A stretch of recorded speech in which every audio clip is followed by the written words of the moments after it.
मित्रांनो, तर तुम्हाला जसं की माहीतच आहे MPSCची राज्यसेवा लवकरच जवळ येत आहे. मग त्यासाठी आपण एक सिरीज चालू करत आहोत, ज्यामध्ये आपण MPSCचे काही इम्पॉर्टंट सब्जेक्टचे एक व्हिडिओ बनवत आहोत. तर जसं की हा व्हिडिओ असणार आहे, तुम्ही थंबनेलवर बघितलं तसं पर्यावरण जे एन्व्हायरमेंट असतं, तर त्यामध्ये जे पण PIQs येणार आहेत, म्हणजे जसं की आयोगाने विचारले राज्यसेवेमध्ये पूर्व परीक्षेत, मुख्य परीक्षेत, तसेच STI PSO ASO नंतर PSI सगळ्या एक्झाममधले जे पण PIQs आहेत ते आपण इथे कवर करणार आहोत, ज्या एन्व्हायरमेंट रिलेटेड आहेत. तर चला सुरू करूया. पण हा व्हिडिओ तुम्हाला एंडपर्यंत बघायचा आहे, फक्त स्टार्टिंगची 10 मिनटं बघून सोडून द्यायचा नाही, पूर्ण एंडपर्यंत बघाल तर तुम्हाला फायदा होणार आहे. पर्यावरणामध्ये मिनिमम 4 क्वेश्चन तर विचारले जातात आपल्या MPSCमध्ये राज्यसेवेच्या, तर त्यातले तुमचे 3 क्वेश्चन तरी ह्या व्हिडिओतून कवर होतील, किंवा त्याच कन्सेप्टवरती ते क्वेश्चन येणार आहेत. तुम्ही बघू शकता किती रिपिटेशन आहे MPSCचं, तर ते तुम्हाला आता दाखवून देईन मी. चला, तर पहिल्या क्वेश्चनपासून स्टार्ट करूया. पहिलं टॉपिक आहे आपला परिसंस्था. तर पहिला क्वेश्चन काय आला, तर 2023चा रिसेंटली क्वेश्चन आहे. तर काही प्रजाती नष्ट झाल्यानंतर त्याचा पर्यावरणावरती गंभीर परिणाम करतात, तर त्यांना डॅश असे म्हणतात. तर इथे तुम्हाला एक बेसिक कन्सेप्ट माहीत पाहिजे होती, जी तुम्हाला 12वीच्या NCERTच्या पुस्तकात दिलेली आहे. NCERTचे तुम्ही माझ्यामध्ये काही चॅप्टर वाचून घेतलं तर फायदा होईल. NCERTचे 12वीची जी NCERT आहे त्याच्या एंडला काही 4 चॅप्टर दिलेले आहेत जे एन्व्हायरमेंटचे आहेत, ते वाचून घ्या. त्यातले खूप सारे कन्सेप्ट MPSCमध्ये विचारले जातात, किंवा आपल्या HSC बोर्डचे पण पुस्तकं तुम्ही वाचू शकता. मग त्यात पण सेम कन्सेप्ट आहेत, असं काही वेगळं नाही ते. तर हे कीस्टोन इथे आन्सर असणार आहे तुमचं. कीस्टोन पेशीज. कीस्टोन पेशीज म्हणजे काय, एखादी पेशी जर तिथून नष्ट झाली तर खूप मोठ्या संख्येने त्या परिसंस्थेवर प्रभाव टाकणारी स्पेसीज आहे. कीस्टोन म्हणजे की चावी, एका परिसंस्थेची चावी, असं लक्षात करून ठेवा. रॉबर्ट सेन या प्राणीशास्त्रज्ञाने मांडली होती संकल्पना कीस्टोनची. तर हाही क्वेश्चन येऊ शकतो. रॉबर्ट डॅश यांनी प्राणीशास्त्रज्ञांनी कीस्टोन ही संकल्पना मांडली होती. तर रॉबर्ट सेन हे उत्तर लक्षात ठेवायचं आहे तुम्हाला. जैवविविधता आणि ऊर्जा व पोषण द्रव्य प्रवाहन या दोन्हींनाही कीस्टोन प्रजाती करू शकते. कीस्टोन प्रजाती नाहीशी झाली तर त्या प्रजातीवर अस्तित्व अवलंबून राहणारे इतर प्रजातीशी नाहीशी होतात. तुम्हाला कळालं, कीस्टोन स्पेशी खूप इम्पॉर्टंट स्पेशी आहे. तर कीस्टोन स्पेशीची उदाहरणं बघून घ्या. एक स्टारफिश असतं, समुद्री ऑस्टर असतं, बिवियर. स्टारफिश तुम्हाला माहिती आहे, असं स्टारसारखं दिसतं.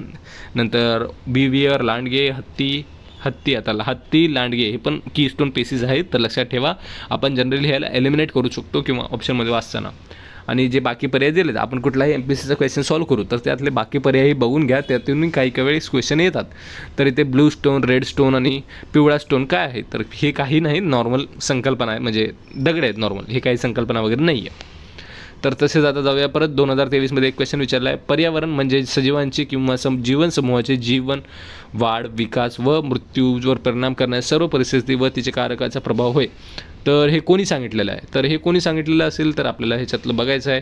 आधी आपण ह्याच्यातून ॲनिमेशन मेथडने जाऊ शकतो खरं म्हटलं तर, कारण हा क्वेश्चन थोडासा टफमध्ये मानला जाईल. कारण विकिपीडियाचे तुम्हाला डेफिनेशन पाठ असणं हे तर आयोग एक्सपेक्ट करणं थोडंसं चुकीचं आहे माझ्या मते. कारण चुकीचं तर नाही म्हणता येणार, बट विकिपीडियाचे कन्सेप्ट त्यांनी विचारलेले आहे.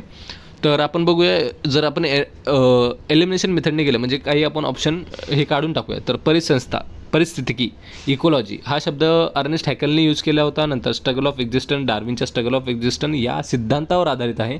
तर हाही क्वेश्चन म्हणू शकतो, स्ट्रगल ऑफ एक्झिस्टन्स या सिद्धांतावर कोणाचा सिद्धांत अवलंबून आहे, तर इकोलॉजी हे अर्नेस्ट हॅकलचं अवलंबून आहे. तर नंतर इकोसिस्टम हे कोणी कॉइन केलं, तर A.J. टॅन्सले यांनी इकोसिस्टम हे कॉइन केलं. आता इकोसिस्टममध्ये T आहे, तर A.J. टॅन्सलेमध्ये T आहे, तर तुम्ही हे लक्षात ठेवता. A.J. टॅन्सले इकोसिस्टम यांनी कॉइन केलं आहे, आणि अर्नेस्ट हॅकल यांनी इकोलॉजी हा टर्म कॉइन केलेला आहे. तर परिसंस्था आणि परिस्थितिकीचे जनक, father of ecosystem ecology, E.P. Odum हे लक्षात ठेवायचं आहे तुम्हाला. नंतर बाकी पण लक्षात ठेवू शकता तुम्ही. आता आपण पुढचा पेज बघूया. हां, जर तुम्हाला ही PPT पाहिजे तर तुम्हाला व्हिडिओच्या एंडपर्यंत थांबावं लागेल, आणि तोपर्यंत बघायचं आहे तुम्हाला व्हिडिओ, बरोबर. रासायनिक पर्यावरणात खालीलपैकी कोणत्या घटकांचा समावेश होतो. रासायनिक पर्यावरणात खालीलपैकी कोणत्या घटकांचा समावेश होतो. आता असं वाचताना आपल्याला थोडं सोपं वाटतं, पण जेव्हा आपण एक्झाममध्ये असू तेव्हा आपल्याला थोडं कन्फ्युजन होणं साहजिकच आहे. तरी हा क्वेश्चन इझी आहे, बट तुम्हाला जर कन्फ्युजन झालं तर मग हा क्वेश्चन सुटणारच नाही आहे. तर इथे खाली आपण तक्ता बघू शकतो. तर इकोसिस्टममध्ये जैविक आणि अजैविक हे दोन्ही टाईपचे घटक असतात मेन तर मुख्यतः. आता जैविक घटक उत्पादक, भक्षक, विघटक. आता उत्पादकांना आपण काय म्हणतो, प्रोड्युसर. भक्षकला काय म्हणतो, कन्झ्युमर. आणि विघटकला डिकम्पोजर. तर उत्पादक म्हणजे हिरव्या वनस्पती जे उत्पन्न करतात. भक्षक काय असतं, मग तुम्हाला इथे मार्क करून दाखवतो मी. तर भक्षक म्हणजे काय, जे कंझ्युम करतो, म्हणजे आपण प्राणी आपण खातो, हिरव्या आपण पालेभाज्या वगैरे सगळे खातो, तर आपण भक्षक मध्ये येतो. तसंच आता आपण विघटक म्हणजे काय, जेव्हा माणूस मरतो किंवा कुठलाही सजीव मरतो तर त्याला विघटन म्हणजे डिकम्पोज करण्यासाठी जे सजीव असतात त्यांना विघटक म्हणतात. तर हे आपण बघू शकतो.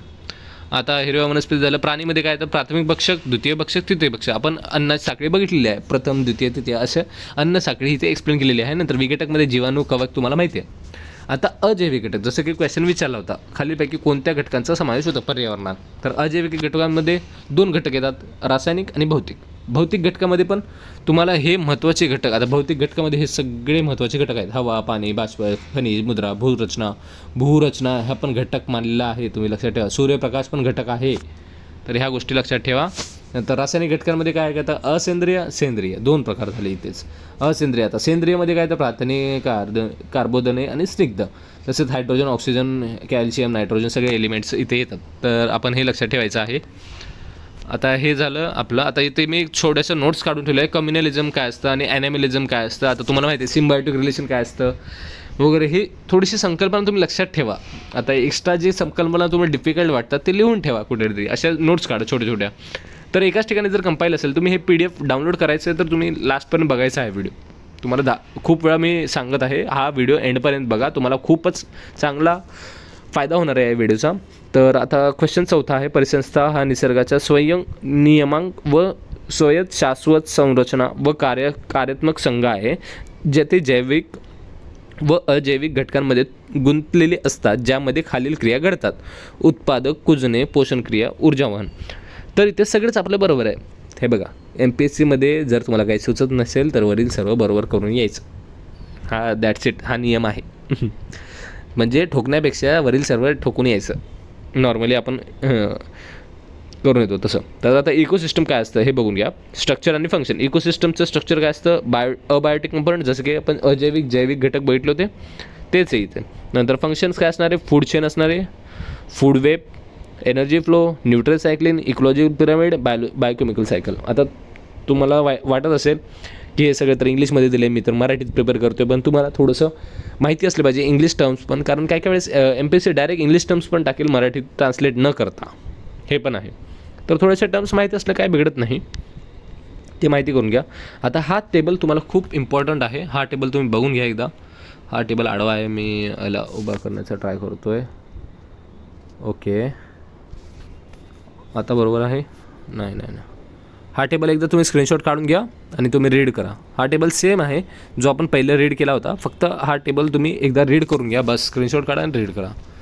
तर आपण पुढे वळूया. 5वा क्वेश्चन आहे बघा. आता पण आपले फक्त 5 क्वेश्चन झालेले आहेत. 5वा क्वेश्चन, किनारा नियमन क्षेत्र अधिसूचना ही किनारा प्रदेशातील पर्यावरण संरक्षणासाठी काढलेलं आहे. अंदमान व निकोबार द्वीप समूहासाठी कोणता किनारा नियम क्षेत्र अधिसूचना लागू आहे? तर हा क्वेश्चन कुठे विचारला होता? अभियांत्रिक सेवा पूर्वपरीक्षा म्हणजे इंजिनिअरिंग सर्व्हिसेसचे पूर्वपरीक्षेमध्ये हा क्वेश्चन विचारलेला आहे. तर तुम्हाला असेही क्वेश्चन करणे महत्त्वाचे आहे, कारण काय माहिती MPSCचा मूड कसा असेल आणि कुठलाही क्वेश्चन कधीही टाकू शकतात ते MPSCवाले, नो आयडिया. तर सागरी तटीय पर्वत पर्यावरणाचे संरक्षण आणि संवर्धनासाठी हेतू संरक्षण कायदा 1986मध्ये अंतर्गत केंद्रीय वन आणि पर्यावरण मंत्रालय, आता हे विचार कुठल्या मंत्रालयाच्या अंडर काढलेलं आहे? कोस्टल रेग्युलेशन झोन CRZ 1991ला जाहीर केले होते. तर 2011मध्ये हा सुधारित कोस्टल रेग्युलेशन झोन जाहीर केला होता. यानुसार देशाच्या किनारपट्टी 12 मैल सीमेपर्यंत. हा क्वेश्चन तुम्हाला इकॉनॉमीमध्ये पण काही काळेस विचारला जातो. हा खूप इम्पॉर्टंट आहे, 12 मैल हे अंतर. तर हे झालं. मग आपल्याला हे कोस्टल झोनचे आपल्याला हे वर्गीकरण बघायचं. आर्थिक दृष्टीने संवेदनशील क्षेत्र पहिलं, पक्की घरे बांधलेले क्षेत्र दुसरं, मूलतः ग्रामीण क्षेत्र तिसरं, आणि जलक्षेत्र यावरती समवर्ती जलक्षेत्र आणि भरतीमुळे प्रभावित जलक्षेत्राचा समावेश होतो. तर CRZ4 आपल्याला लक्षात ठेवायचं आहे. तर भारतात जगातील एकूण जमिनीच्या 2.5% क्षेत्र व्यापलेले असून सुमारे हे टक्के जागतिक आढळणारी जैवसंपदा आहे. तर भारतासाठी 7 नंबर खूप लकी आहे. तर 7 नंबर हा लक्षात ठेवा आहे बघा. भारत भूविस्तारानुसार 7वा क्रमांक लागतो. जैवविविधता आढळते आपल्या इथे 7.5%. 7 देशांनी आपला भारत देश वेढलेला आहे. तर हे सगळ्या गोष्टी 7 थोडंसं रिलेटेबल ठेवा, थोडंसं लक्षात ठेवा. 7 नंबर आपल्यासाठी लकी आहे. जगातील प्रजाती 7% वनस्पती प्रजाती आहेत, 6% फुले झाडे प्रजाती भारतात आढळतात, 6.5% प्राणी प्रजाती भारतात आढळतात.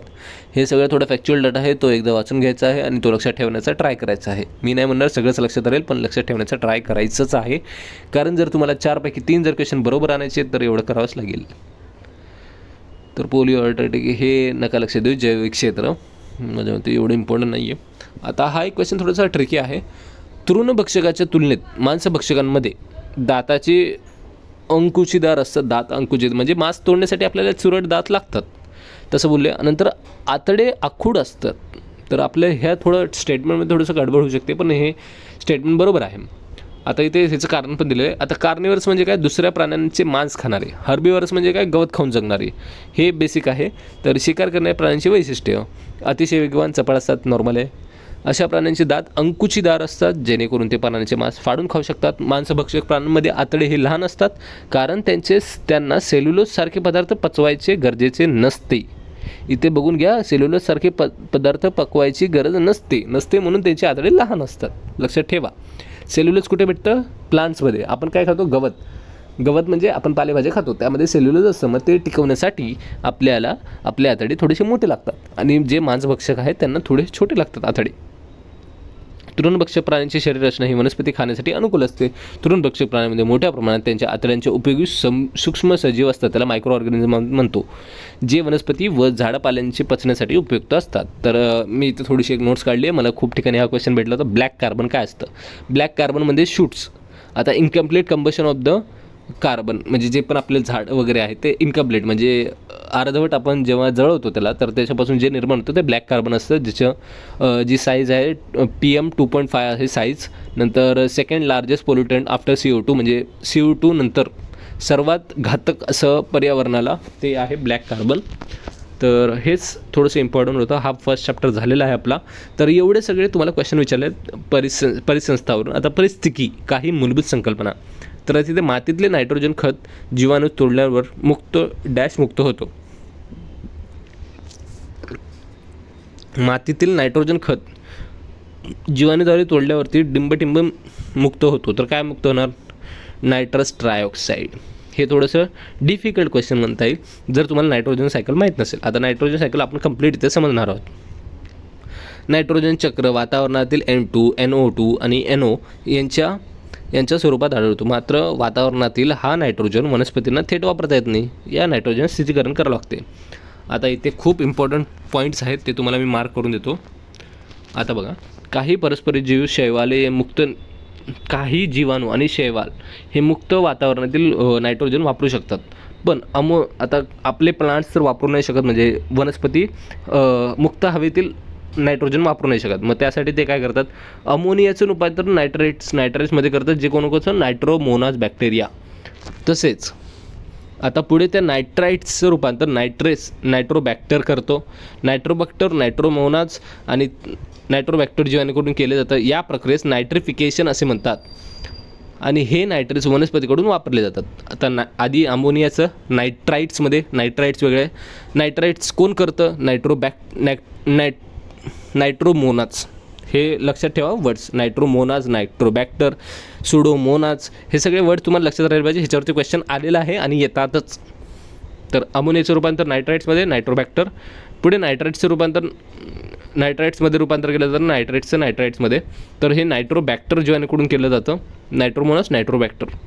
तसेच या प्रक्रियेला नायट्रिफिकेशन म्हणतात. हे नायट्रेट्स वनस्पतीकडून वापरले जाऊ शकतात व मृदेत सुडोमोनाज या जीवाणूकडून त्यांचं परत नायट्रोजनमध्ये डिनायट्रिफिकेशन केलं जातं. डिनायट्रिफिकेशन म्हणजे परत त्याच्या पूर्वरूपात आणले जाणे, त्याला डिनायट्रिफिकेशन म्हणतात. नायट्रोजन हे निसर्गात आणि मातीत एक समान मर्यादित पोषक द्रव्य आहे. जेव्हा नायट्रोजन आणि फॉस्फरस असले द्रव्य सरोवरातून नदीतून वाहून जातात तेव्हा त्याला युट्रोफिकेशन म्हणतात. शैवालाची वाढ होते, युट्रोफिकेशन केलं जातं. हा एक कन्सेप्ट खूप महत्त्वाचा आहे. युट्रोफिकेशन काय असतं, ज्याच्यामध्ये नायट्रोजन आणि फॉस्फरस असल्यामुळे ते शैवालाची वाढ होते आणि त्याला युट्रोफिकेशन म्हणतात. तर आता हे इथे तुम्ही बघू शकता, खालीलपैकी परिस्थिती मनोऱ्याचा क्रम नाही. तर इथे आपण परिस्थिती मनोरा म्हणजे काय, पिरॅमिड्स, इकोलॉजिकल पिरॅमिड्स हे बघणार आहोत. तर संख्याचा मनोरा कसा असतो, अपराईट असतो. संख्याचा मनोरामध्ये प्रोड्युसर असतात खाली, नंतर हर्बिवरस, कार्निवरस आणि नंतर टॉप कन्झ्युमर्स. त्याचं अपराईट पण असू शकतं, म्हणजे जसं की हायपर पॅरासाइट्स, म्हणजे हे कसं आहे आपला ठोकळा टाईप असतात ना, काय म्हणतात ते, आपण लगोरी खेळतो तर त्यावेळेस आपण कसं एकावर एक चिप्पी एकावर एक लावत जातो, तसंच टाईपचं आहे. आधी प्रोड्युसर म्हणजे सर्वात जास्त असणार ते कंझ्युमर हर्बीवरच, म्हणजे त्यांना जी खाणार आहेत ते थोडीशी कमी असणार, त्याच्यावर खाणार आहेत आणखी कमी असणार, त्याच्यावरती सर्वात लास्ट ते खूपच कमी असणार. तर असं असतं परिस्थिती मनोरा, ज्याचा संख्येचा मनोरा आपण असं त्यांना म्हणू शकतो. नंतर काय, ऊर्जाचे विनिमय खाली जीवसंख्या दर्शवली जाते. तर पिरामिड तुर्भक्ष साळी वगैरे वगैरे आहे. तर एकदा वरून बघून घ्या, कारण खूप इम्पॉर्टंट आहे हा टॉपिक, आणि हे जेवढं तुम्ही रिवाईज कराल तेवढं तुमच्यासाठी चांगलं आहे. तर जैव वनस्पतिमान, पिरामिड ऑफ बायोमास इन्व्हर्टेड पण असू शकतं आणि अपराईट पण असू शकतं. हे एक एक्सेप्शन आहे. इन्व्हर्टेड कधी असणार, जेव्हा एखाद्या झाडावरचं आपण जेव्हा कॅल्क्युलेट करतो आहे इन्व्हर्टेड, हे बघा हा आता टर्शरी कंझ्युमर आहे, सेकंडरी कंझ्युमर आहे, प्रायमरी कंझ्युमर आहे, प्रोड्युसर आहे. सर्वात कमी हे जे कुठं आहे, हे एका समुद्राचं दिलेलं आहे. आता फायटोप्लॅन्क्टन कुठे असतात, एका समुद्रात, तर ते किती खूपच कमी मात्रेत असतात. त्याच्यापेक्षा जास्त असतं झूप्लॅन्क्टन. बायोमास म्हणले म्हणजे त्यांची क्वांटिटी म्हणजे त्यांचं काय बोलतात आपण, मास बोलू शकतो आपण, त्याचं वजन. स्मॉल फिशेस त्याच्यापेक्षा जास्त आणि बिग फिशेस खूपच जास्त असणार असं दिलं आहे. नंतर स्तरातील सर्व जैवमन दर्शवले जाते. हा पिरॅमिड उभा असतो कारण सामान्यपणे प्रत्येक पोषणशाळी ऊर्जा विनिमय पातळीनुसार संक्रमित होणारे जैव वस्तुमान कमी होत जाते, हळूहळू कमी होत जाणार आहे वर. परंतु जलीय परिसंस्थान, इथे बघा हा क्वेश्चन, हा एक लाईन बोलू शकते चांगली इम्पॉर्टंट. परंतु जलीय परिसंस्थेमधील अन्नसाखळी हा पिरॅमिड विरुद्ध इन्व्हर्टेड असू शकतो. कळालं? वनस्पती प्लवण ही अत्यंत जलद गतीने वाढते, परंतु त्यांचं भक्षण ही तितक्याच मोठ्या प्रमाणात जलद गतीने होतं. त्यामुळे कुठल्याही विशिष्ट क्षणी वनस्पती प्लवनाचे असणारे वस्तुमान हे पोषण पातळीवरती सजीवांना कमी केले जातं. आता युट्रोफिकेशन कंट्रोल कसं करायचं ते मी काही स्टेप लिहिले आहेत, ते तुमच्यासाठी इम्पॉर्टंट तेवढे नाही आहेत, पण तरी एकदा वाचून घ्या. नंतर एनर्जी पिरॅमिड ऑलवेज अपराईड असतं. एनर्जी पिरॅमिड ऑलवेज अपराईड असतं. हे वाक्य तुम्ही टाईप करा खाली जाऊन आत्ताच, कारण खूप इम्पॉर्टंट टॉपिक म्हणजे हा लाईन आहे, ती तुम्ही लक्षातच ठेवायची आहे. प्रत्येक एनर्जी पिरॅमिडमध्ये 10% लेवलने ती वरवर वाढत असते. हे तुम्ही टाईप करा आता, एनर्जी पिरॅमिड ऑलवेज अपराईड. तर अन्न साखळीच्या ऊर्जा विनिमयास ऊर्जा चलनात दुसरा नियम, सेकंड लॉ ऑफ थर्मोडायनामिक्स लागू होत असल्याने ऊर्जाचा पिरॅमिड हा नेहमी उभा असतो लक्षात ठेवा. तर आपण पुढे बघूया. जीवनसंस्थेतील मनोरा हा आणि जैव वस्तुमानाचा मनोरा हा उभा किंवा उलटा असू शकतो, मात्र ऊर्जेचा मनोरा हा सदैव उभाच असतो. परिस्थिती रचना व तिच्या कार्याचा अभ्यास म्हणजे परिस्थिती, ही व्याख्या कोणी दिली? आता असे जे व्याख्या कोणी दिली आहे ते सगळे तुम्हाला लक्षात ठेवायचे आहेत. नाईलाजाने तुम्हाला सगळंच पाठ करायचं आहे. परिस्थितिकीय रचना व तिच्या कार्याचा अभ्यास म्हणजे परिस्थितिकी, हे वाक्य कोण म्हणलंय? ओंडम. जैविक आणि अजैविक घटका यांच्यातील आंतरसंबंधाचा अभ्यास लावणाऱ्या शास्त्रज्ञाला परिस्थितिकी असे म्हणतात, लक्षात ठेवा. पर्यावरणातील टेलरची व्याख्या पण बघून घ्या. हॅकलची व्याख्या बघून घ्या. डायरेक्ट सेमच व्याख्या, थोडंसं शब्दांचा इकडे तिकडे केलं आहे आणि सेम व्याख्या दिल्या आहेत. तुम्हाला ह्याच्यातलं डायरेक्ट क्वेश्चन विचारतात. संपला. जीवन समुदायातील संरचना ही मुख्यत्वे 6 स्तरांमध्ये समावलेली आहे. परिसंस्था काय असतं? हा एकसंघ भाग आहे. हा प्रकृती, पर्यावरण व जैविक घटकांमधील आंतरक्रियेचा अभ्यास होय. हा संरचनात्मक व क्रियात्मक पैलूंचा अभ्यास होय. परिसंस्थेत इकोसिस्टम हा पुढील घटक महत्त्वपूर्ण भूमिका पाडत असतात. अन्नसाखळी, अन्नजाळी, ऊर्जा विनिमय स्तर, एनर्जी एक्सचेंज लेवल, परिसंस्थीय सुस्थानी. आता मी इंग्लिशमध्ये का वाचतोय? खूप जणांना वाटत असेल मी MPSC खूप जण मराठी देतात, पण काही जण जे इंग्लिशमध्ये प्रिपेअर करतात त्यांच्यासाठी पण काही व्हिडिओ अवेलेबलच नाही आहेत. नेटवरती जा, तुम्हाला इंग्लिशमध्ये कुठलेही MPSCचे व्हिडिओ भेटणार आहेत. मग त्यांना थोडाफार तरी सपोर्ट भेटेल यातून, म्हणून मी हे थोडंसं इंग्लिशमध्ये पण बोलत आहे. आणि हे एक इम्पॉर्टंट आहे, biosphere, biome, ecosystem, community, population, organism. तर हे असा खाली उतरता क्रम आहे, तर हा लक्षात ठेवा. हाही क्रम विचारू शकतात, सिक्वेन्स लावायला पण विचारू शकतात. चढता क्रम लावा, उतरता क्रम लावा. हे MPSCची सवय झालेली आहे, कसेही क्वेश्चन विचारू शकतात, नाही भरोसा. पर्यावरणातील विविध थरांच्या विश्लेषणासाठी पर्यावरण मनोरा ही संकल्पना सर्वप्रथम या शास्त्रज्ञांनी पर्यावरण मांडली. तर हे कोणी मांडले आहे? परिस्थितिक मनोरा, चार्ल्स एल्टन. इथे दिलेलं आहे त्याचं एक्सप्लेनेशन. परिस्थितिक मनोरा कोणी मांडली? आता हे राज्यसेवा मुख्य 2021 आत्ताच जस्ट विचारलेलं आहे. ऊर्जा प्रवाहन, अन्नसाखळी, पोषक चक्र व जैविक रसायन चक्र हे इकोसिस्टमचे गुणधर्म आहेत. जैविक रसायन चक्र इकोसिस्टममध्ये येतं, पोषक चक्र इकोसिस्टममध्ये येतं, अन्नसाखळी इकोसिस्टम, ऊर्जा प्रवाहन इकोसिस्टम. परिसंस्थेतील ऊर्जा प्रवाह एकमार्गी आहे व ऊर्जा विनिमय स्तरावर कमी होत जाते. खालीलपैकी कोणता वायू पाण्यातील ऑक्सिजनचा क्षय करण्यासाठी सर्वाधिक कारणीभूत ठरतो? कुठला असणार आहे? नायट्रोजन. का? आता तुम्हाला ते युट्रोफिकेशन आठवा. नायट्रोजन आणि फॉस्फरस काय करतात? पाण्यातील शैवाळाची वृद्धी करतात. त्याच्यावरून हा क्वेश्चन सॉल्व्ह होतो. कळालं कसे रिलेट होतात PYQs. पोषण द्रव्याच्या अतिरिक्त पुरवठ्यामुळे शैवालाचं मोठ्या प्रमाणात वाढ होणाऱ्या आणि तलावाचं सुपोषण होतं, म्हणजे त्याला युट्रोफिकेशन म्हणतात. नायट्रोजन आणि फॉस्फरसचा वापर होतो, त्याच्यामुळे शैवालाची वाढ होते आणि पाण्यातील ऑक्सिजनचे प्रमाण कमी होते, तेव्हा युट्रोफिकेशन ही समस्या निर्माण होते. युट्रोफिकेशन प्रक्रिया: शैवालाची मोठ्या प्रमाणात वाढ, शैवालामार्फत ऑक्सिजनचा वापर, पाण्यातील ऑक्सिजनचे प्रमाण कमी होणे. जलीय वनस्पती, मृत वनस्पती व शैवाल तलावाच्या तळाशी जमा होऊन विघटनाचा ऑक्सिजनचा वापर, ऑक्सिजनचे प्रमाण कमी होते. आता जर तुम्हाला कुठलीही वस्तू डिकम्पोज करायची आहे तर त्याला ऑक्सिजनचा वापर होणार आहे. मग ऑक्सिजन आधीच पाण्यामध्ये कमी आहे, तोच ऑक्सिजन डिकम्पोजिशनसाठी वापरला गेला तर पाण्यातील ऑक्सिजनचा लेवल आणखी कमी होणार आहे. मग तो कमी झालेला लेवल हे तेथील जे सजीव आहेत त्यांना कमी पडणार आहे आणि त्याच्यामुळे त्यांची मृत्यू होणार आहे. कळालं? युट्रोफिकेशन हे साठलेल्या पाण्यात होते, हे पण लक्षात ठेवा. युट्रोफिकेशन साठलेल्या पाण्यात होते, ना की वाहत्या. डायरेक्ट स्टेटमेंट येतो. युट्रोफिकेशनची जी कारणे काय आहेत? तलावात वाहून आलेले पाण्यातील पोषणद्रव्य, घरगुती औद्योगिक सांडपाण्यातील खालील घटक: नायट्रेट्स, फॉस्फेट्स. तलावातील आणि तळावामधून क्षेत्रातून वाहून येणारे नायट्रोजन, फॉस्फेट यासारखे घटक आहेत. अन्न साखळीमध्ये प्रत्येक ऊर्जा स्तरावर विषारी पदार्थांचा समान सलग वाढ होणार आहे. ही कॉन्सेप्ट एवढी इम्पॉर्टंट आहे, खूपच इम्पॉर्टंट आहे. बायोमॅग्निफिकेशन, बायो अक्युम्युलेशन, जैव आवर्धन आणि नंतर काय बोलतात त्याला मराठीमध्ये जैवसंचन. आता खूप कन्फ्युजिंग आहे कन्सेप्ट.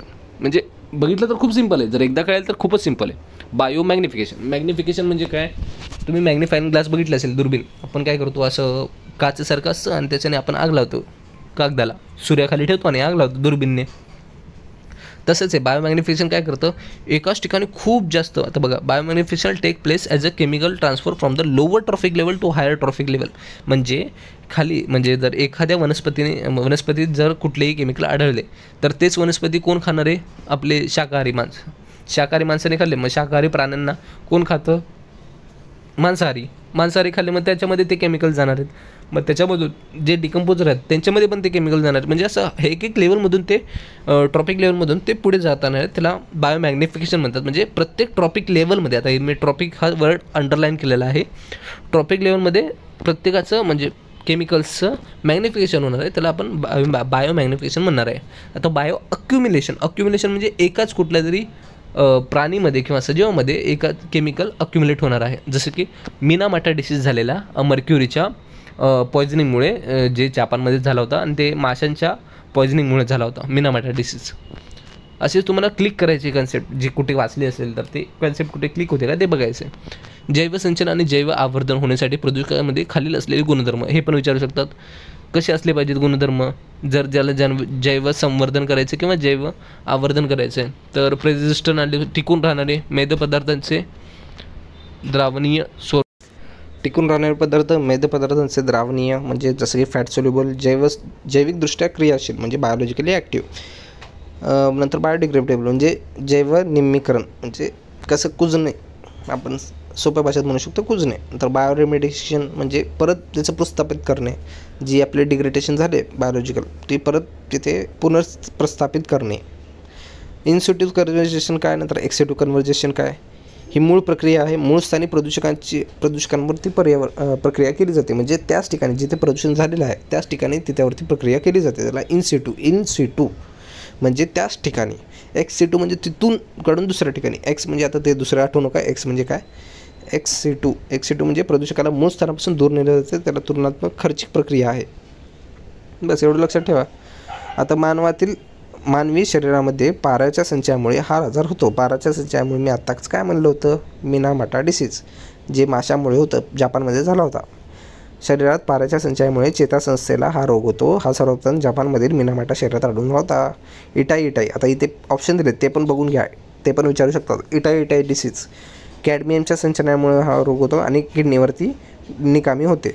नंतर ब्लॅक बी येते कॉमन. आर्सेनिक युक्त प्रदूषित पाण्याने, म्हणजे आर्सेनिकच्या पॉयझनिंगमुळे होतं. तर BA लक्षात ठेवा, BA ब्लॅकफूट आर्सेनिक असं लक्षात ठेवा. नंतर फ्लोराईडयुक्त पाणी, फ्लोराईडने काय होणार, आपले दात कमकुवत होणार, हाडं अकाली वृद्धित्व येणार, नंतर हाडांची कमकुवतता वाढणार आहे. नंतर परमपोषी जीवांमध्ये मुख्यतः सजीव व बुरशी मृत पेशीद्रव्यातील क्लिष्ट संयुगे तोडून सोप्या घटकात रूपांतरित करते, ज्यांना जैविक उपयुक्त ठरतात. परमपोषीय म्हणतात. काय म्हणतात? परमपोषीय विघटक, डेकम्पोजर. इथे लगेच कळतं डेकम्पोजर. हे असे सोपे क्वेश्चन आहेत. थोडंसं लॉजिक लावलं की येतं, बट परीक्षेमध्ये आपलं टेम्परामेंट थोडं शांत असलं पाहिजे, मन स्थिर असलं पाहिजे, मगच हे क्वेश्चन सॉल्व्ह होणार आहे. सोपे क्वेश्चन आहेत, डायरेक्ट निघून जातील. परिस्थितिकी शास्त्र, इकोसिस्टम सायन्स ही संज्ञा पर्यावरणीय जीवशास्त्र अशी ओळखली जाते. सर्वप्रथम अर्नेस्ट हॅकेलने प्रस्तुत केली. ओकियोस म्हणजे घर, लोगोस म्हणजे शास्त्र, या 2 ग्रीक शब्दांपासून बनलेली आहे. प्राकृतिक पर्यावरणाचे स्वयंनियमाने आंतररचित सव्यवस्थेला होमिओस्टॅटिक मेकॅनिझम असे म्हणतात. तर species diversity in different ecosystem is compared, म्हणजे कम्पेअर्ड केलं असेल तर बेटा डायव्हर्सिटी म्हणतात. गामा डायव्हर्सिटी आपण पुढे बघणार आहोत काय असते. तर पर्यावरणविषयक संस्था व मोहीम हे खूपच इम्पॉर्टंट आहे. देशाच्या 1952च्या वन धोरणानुसार भौगोलिक क्षेत्रांपैकी किती टक्के क्षेत्र हे वनाखाली असते गरजेचे आहे. किती टक्के? आता हे भौगोलिक कायदा तुम्हाला माहीत पाहिजे आणि वन कायदासुद्धा तुम्हाला माहीत पाहिजे. 1952मध्ये धोरणानुसार भौगोलिक क्षेत्रापैकी 33% क्षेत्र हे वनाखाली असणे गरजेचे आहे. 33 हा नंबर पण लक्षात ठेवा, खूप इम्पॉर्टंट आहे. रिओस्टॅट या उपग्रहाचा वापर करून आपण वनक्षेत्र मोजलेलं आहे. अहवालानुसार आपलं किती क्षेत्र आहे? 7 लाखाच्या आसपास आहे. Total cover forest 21.7, total tree cover 2.91, total forest cover tree cover 24.6. आपल्याला अजून किती कमी पडतं आहे? ऑलमोस्ट 9 कमी पडतं, 9% कमी पडतं आहे. तर आपल्या पर्यावरणविषयी कायदे, वन्यजीवन संरक्षण कायदा, संरक्षण आधी करतो, संवर्धन नंतर करतो. लक्षात ठेवा, संरक्षण आधी करणार आपण 72ला, 72मध्ये संरक्षण केलं. संवर्धन कधी करणार? 80मध्ये करणार. नंतर भारतीय वन कायदा जे इंग्रजांच्या काळात बनला होता 1927मध्ये. लक्षात ठेवा असं. FSI म्हणजे भारतीय वन सर्वेक्षण मार्फत दर 2 वर्षांनी, ना की 1 वर्षांनी, डायरेक्ट स्टेटमेंट येतो. भारतीय वन सर्वेक्षण हे दरवर्षी एक रिपोर्ट काढतं, बट असं नाही आहे. 5 वर्गांमध्ये वर्गीकरण केलेलं आहे. जागतिक पर्यावरण दिन कधी असतो सांगा? 5 जून. सोपं आहे. मग आता हे तुम्हाला सगळे लक्षात ठेवायचं आहे. तुम्हाला हे पण माहीत असेल ना, रामसार वेटलँड्स वगैरे. 2 फेब्रुवारी जागतिक पाणथळ दिन म्हणजे वेटलँड डे. 28 फेब्रुवारी जागतिक विज्ञान दिन. आता हे सगळे दिन लक्षात ठेवायचे. ह्यातलं पण जागतिक सोलार दिन हे पण लक्षात ठेवा. आता जसं की एक योजना आली आहे जी PM मोदींनी आत्ताच लॉन्च केलेली आहे, जी सौराचे डिस्ट्रीब्युशन म्हणजे सोलार प्लांटचं डिस्ट्रीब्युशन करणार आहे. ती योजना एकदा बघून घ्या. नंतर जागतिक व्याघ्र दिन कधी आहे ते बघून घ्या. हे सगळे काही दिन आहेत ते इम्पॉर्टंट आहेत, ते बघून घ्या. गंगा नदीच्या पाण्याच्या पुन्हा प्रस्थापित करण्यासाठी म्हणजे केंद्रीय गंगा प्रणाली स्थापन यावेळी झाली. कधी झाली? 1985मध्ये. गंगा नदी प्रणाली म्हणजे गंगा नदीला जी खराब झालेली आहे तिचा क्लीन करण्यासाठी, पुनर्प्रस्थापित करण्यासाठी, रेमेडिएशन करण्यासाठी एक संस्था स्थापन केली, जी कधी स्थापन केली? 1985मध्ये. तर ते विचारलं आहे, त्याच्याबद्दल विचारलेले आहे, थोडीशी माहिती आहे.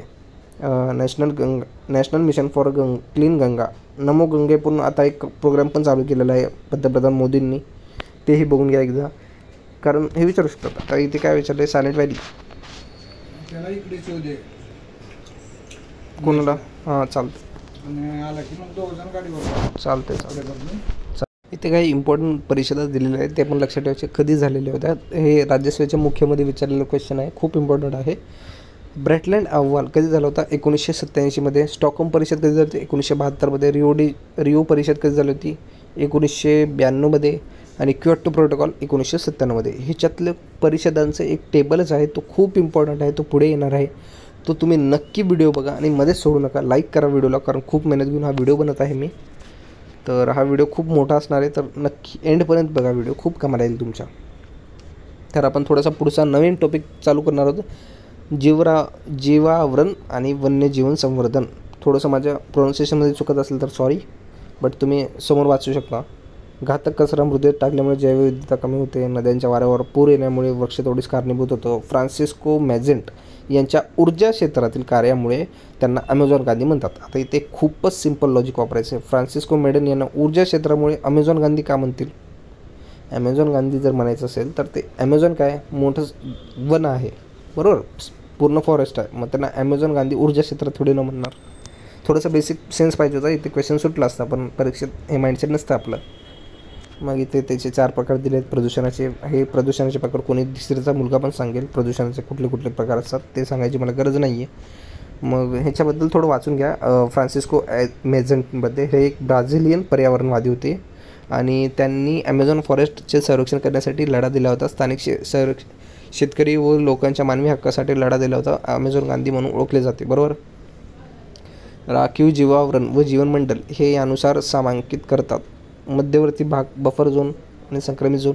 आता हे एक थोडीशी इम्पॉर्टंट कन्सेप्ट आहे, हे तुम्ही टेबल बघून घ्या. हा थोडासा आता इथे दिसते कोर झोन, म्हणजे इथे काहीच ॲक्टिव्हिटी, सगळीच ॲक्टिव्हिटी प्रोहिबिटेड. फक्त इथे कोणीच जाऊ शकत नाही, फक्त सायंटिस्ट किंवा त्याच्या संरक्षणासाठी जे अधिकारी आहेत तेच जाऊ शकतात मध्ये. बफर झोन म्हणजे थोडासा बाहेरचा एरिया, म्हणजे तिथं थोडंफार ॲक्टिव्हिटी अलाव आहे माणसांची. आणि ट्रान्झिशन झोन म्हणजे वन्य आणि माणूस यांचं संवर्धन, म्हणजे थोडेसे आणखी सूट भेटणार आहे त्या एरियामध्ये. तर इथे मॅन अँड बायोस्फिअर प्रोग्राम हे तुम्ही बघून घ्या. जीवनावरण राखीव क्षेत्र. कोरमध्ये काय संरक्षित क्षेत्र असतं, तिथे वन्यजीवन संरक्षण कायदा 1972 अंतर्गत राष्ट्रीय उद्यान वन्यजीवन अभयारण्य असू शकते व त्यांचा विभाग मानवी हस्तक्षेप निषिद्ध असतो. बफर झोनमध्ये कोणाला परवानगी, शैक्षणिक उपक्रमासाठी परवानगी दिली जाऊ शकते. ट्रान्झिशन झोनमध्ये वस्ती, वनीकरण, करमणूक व वनसंवर्धन यांच्या उद्दिष्टाने सुसंगत अशा आर्थिक उपक्रमांना परवानगी दिली जाऊ शकते. 1980 साली राष्ट्रीय जीवावरण राखीव क्षेत्र कार्यक्रम सुरू करण्यात आले. उद्देश भारित जैवसंपदन संरक्षण व संवर्धनाबरोबर सगळं आहे, तेच आहे. तुम्हाला थोडंसं कॉमन सेन्स लावा यार. मग आता इथे काय विचारलं, अल्फा आणि बीटा डायव्हर्सिटी. तुम्हाला मी बीटा डायव्हर्सिटी मागे सांगितली होती. तुलनात्मक अभ्यास, 2 परिसंस्थेतला तुलनात्मक अभ्यास म्हणजे बेटाची आपण बेटेची काय करतो, तुलना करतो. मग तसंच बीटा डायव्हर्सिटी तुलनात्मक आहे. अल्फा डायव्हर्सिटी म्हणजे विशिष्ट क्षेत्रातील परिसंस्थेतील जीवसंस्था म्हणजे अल्फा डायव्हर्सिटी. ही जैवविविधता सर्वसाधारण त्या क्षेत्रातील प्रजातींच्या संख्येच्या स्वरूपात मांडली जाते. गामा डायव्हर्सिटी म्हणजे एखाद्या क्षेत्रातील सर्व परिसंस्थेमधील सर्वसाधारण जैवविविधता म्हणजे गामा डायव्हर्सिटी. सर्व परिसंस्थेतील जैवविविधता म्हणजे गामा डायव्हर्सिटी आणि विशिष्ट क्षेत्रातील परिसंस्थेतील जैवविविधता म्हणजे अल्फा डायव्हर्सिटी. हे लक्षात घ्या. आंतरराष्ट्रीय पर्यावरणाविषयक पहिली परिषद 1972 कुठली घडली, स्टॉकहोम. तुम्हाला मी आधीच एक क्वेश्चन दिला होता, तुम्हाला बोलतोय खूप रिपीट होतो क्वेश्चन MPSCमध्ये, तर ते फक्त लक्षात ठेवा तुम्ही. इम्पॉर्टंट टॉपिक्स तेवढंच करायचे तुम्हाला. आता हे परिषदांचं मी एक टेबल आहे, तो पण खूप इम्पॉर्टंट आहे, तो पुढे येणार आहे. तुम्ही व्हिडिओ पूर्ण बघा, मध्ये सोडू नका. खालीलपैकी कोणतेही जैवविविधते स्थळ नाही आहे. आता जैवविविधतेचे स्थळ 3 आहेत भारतात तरी मेनली. आता पश्चिम घाट, पूर्व हिमालय, अंदमान निकोबार, पूर्व घाट. आता पूर्व घाटाबद्दल तुम्ही ऐकले का कधी जैवविविधतेबद्दल? कारण तिकडे तर दुष्काळच असणार आहे. कमी पाऊस पडतो, मग थोडासा दुष्काळ टाईप आहे, मग जैवविविधता पूर्व घाटात कमी आढळते. जैवविविधतेचे हॉटस्पॉट हे त्याचे निश्चित कसे ठरवले जातात आणि हे कोणी सांगितलं आहे? सर्वप्रथम नॉर्मन मायर्स. हे लक्षात ठेवा. प्रादेशिक प्रजाती संख्या, number of endemic species, level of habitat destruction याच्यावरून त्यांचं क्रायटेरिया ठरला जातो. जैवविविधतेचे हॉटस्पॉट 4 आढळतात भारतामध्ये, 4. तर हिमालय, पश्चिम घाट व श्रीलंका, इंडो म्यानमार आणि सुदान लँड्स हे 4 हॉटस्पॉट आहेत. जागतिक महाविद्यालयाचे केंद्र पहिली 12 होती, आता 17 झाली आहेत, लक्षात ठेवा. हॉटस्पॉटचा दर्जा मिळवण्यासाठी 5 निकष हे लक्षात ठेवा. हा महत्त्वाचे हॉटस्पॉट. आता कुठले आता भारतात जे भेटतात आपल्याला सुदान लँड्स हे फक्त 5 निकष म्हणजे सगळे 5 निकष पूर्ण करणारा एक प्रदेश आहे आणि 3 निकष पूर्ण करणारे बाकी सगळे जेवढे आपले हॉटस्पॉट आहेत ते फक्त 3च निकष पूर्ण करतात. नंतर ओझोनमध्ये घट झाल्याबद्दल जीवसृष्टीत खालीपैकी कोणते परिणाम दिसतील? सर्वात इझी क्वेश्चन, सगळे वरील सर्व करून यायचं आणि सोडून द्यायचं क्वेश्चन. काय होणार आहे? मोतियाबिंदू होणार, बरोबर. गामारेस तुम्हाला इफेक्ट करणार आहेत. तापमान वृद्धी होणार जेव्हा सोलार रेडिएशन येतील मध्ये आणि ओझोन नसणार आहे, तुमचं पॅक होणार आहे म्हणजे ग्रीन हाऊस इफेक्ट वाढणार आहे. वनस्पतीची वाढ खुंटते म्हणजे वनस्पतींना सूर्यप्रकाश नीट भेटत नाही, रोगप्रतिकारक शक्तीचं नुकसान होतं आहे. कळालं? ओझोन डिप्लेनेशन कुठल्या गॅसेसमुळे होतं? Chlorofluorocarbon, hydrofluorocarbon, hydrobromocarbon, methyl bromide, methyl tetrachloride, methyl chloroform घटक झाल्याने जीवन दृष्टीवरती परिणाम होतो. जोड्या जुळवा. बंदीपूर राजस्थान क्विललो. आता हे इम्पॉर्टंट आहे, तुम्हाला फक्त हे लक्षातच ठेवायचं, याच्यात काही ट्रिक नाही, काहीच नाही. इथे स्क्रीनशॉट काढून घ्या आणि हे इथले इथेच लक्षात ठेवा हे सगळं करून. काही इम्पॉर्टंट. आता बंदीपूर कर्नाटक इम्पॉर्टंट होता, मानस काझीरंगा आसाम इम्पॉर्टंट आहे, कुठल्या स्टेटमध्ये कोणते आहेत ते लक्षात ठेवा बस. पुढे काय, आता हे सगळे कायदे इथे बघून घ्या, कायदे कुठले कायदे कधी झालेले आहेत. हे बघा, वायू प्रदूषण प्रबंधित वायू प्रदूषणचा कायदा 81 झाला होता. वन्य संरक्षण कायदा तुम्हाला म्हणलं होतं, आधी संरक्षण नंतर संवर्धन. आधी संरक्षण म्हणजे 72, संवर्धन कधी झाले 80. याचे थोडेसे छोटे मोठे ट्रिक्स बनवा, लक्षात राहणार आहे. आणि हे तुम्हाला जेवढं रीड कराल तेवढंच काफी आहे. जेवढे तुम्ही परत हा व्हिडिओ बघत जा, म्हणजे रिवाईज करण्यासाठी हाच व्हिडिओ तुम्ही परत एकदा बघू शकता. 2x स्पीड म्हणजे 1.5x स्पीड थोडीशी वाढवून तुम्ही परत व्हिडिओ बघू शकता, तसं म्हणतो. आणि ते सगळे जे नियम आहेत ते एकदा बघून घ्या, कारण ह्याच्यावरून तुम्हाला सिक्वेन्स लावू शकतो किंवा कुठला कायदा कधी आला हाही क्वेश्चन येऊ शकतो. तसंच ध्वनी प्रदूषण जैवविविधता कायदा 2002. आता इथे बघा, घातक कचरा नियमन 1989 झाला होता. जैवविधिक कचरा 1998 झाला होता. नागरिक घन कचरा व्यवस्थापन आणि हाताळणी 2000 झाला होता. आता इथे पण काय दिले, आता कुठले एंडेमिक स्पेसिस आहे, कुठले एक्सटिंक्ट स्पेसिस आहे. आता तुम्हाला हे बघण्यासाठी आपल्याला इथे दिलं आहे विरळ रेअर स्पेसिस कुठला आहे, वाळवंटी कोल्हा. धोकादायक स्पेसिस म्हणजे एंडेंजर स्पेसिस भारतीय गेंडा. एक्सटिंक्ट स्पेसिस म्हणजे जो गायबच झाला आहे तो गुलाबी डोके असलेला बदक. आणि संवेदनशील आशियाटिक हत्ती. आता हे कोण रिलीज करतं, UNC international union for conservation of nature. संवर्धन आणि नैसर्गिक साधन, त्याला रेडलिस्ट असं म्हणतो आपण. माउंट टेबू इथे फ्रान्स येथे झालेली ही परिषदेमध्ये हे ठरवण्यात आलं. स्वित्झर्लंड येथे मुख्यालय आहे. तर रेड लिस्टमध्ये काय असतं, नामशेष, धोकाग्रस्त, कमी धोकाग्रस्त आणि इतर.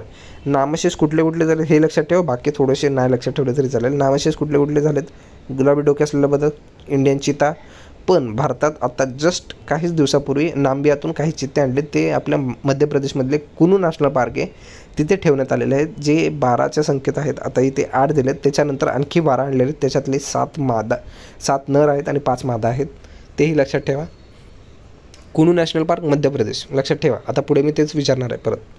आता इथे बघा, परत आला जल कायदा, वायू कायदा, पर्यावरण कायदा. आता कधी असणार आहे, जल कायदा आधी होतो, वायू कायदा नंतर होतो. बघा आता इथे लगेच दिसून येईल तुम्हाला, जल कायदा आधी झाला आहे, वायू कायदा नंतर झाला आहे, पर्यावरण संरक्षण कायदा 86. हे कसं लक्षात राहणार, रिवाईज बस, बाकी काहीच नाही. खालीपैकी कोणत्या प्राणी जाती 1992च्या फार पूर्वी नष्ट होण्यास आहेत हे असं जाहीर करण्यात आलं होतं. एशियाटिक चित्ता जे आपण नांबियामधून आणलेले आहे, कुनू नॅशनल पार्क इथे तुम्हाला परत दिसेल. हे बघा, कुनू पालपूर वन्यजीवन अभयारण्य मध्य प्रदेश इथून आणलेले आहेत, आफ्रिकेतून आणलेले आहेत. नांबियामधून आणलेले आहेत. 8 पैकी 5 मादी आणि 3 नर होते.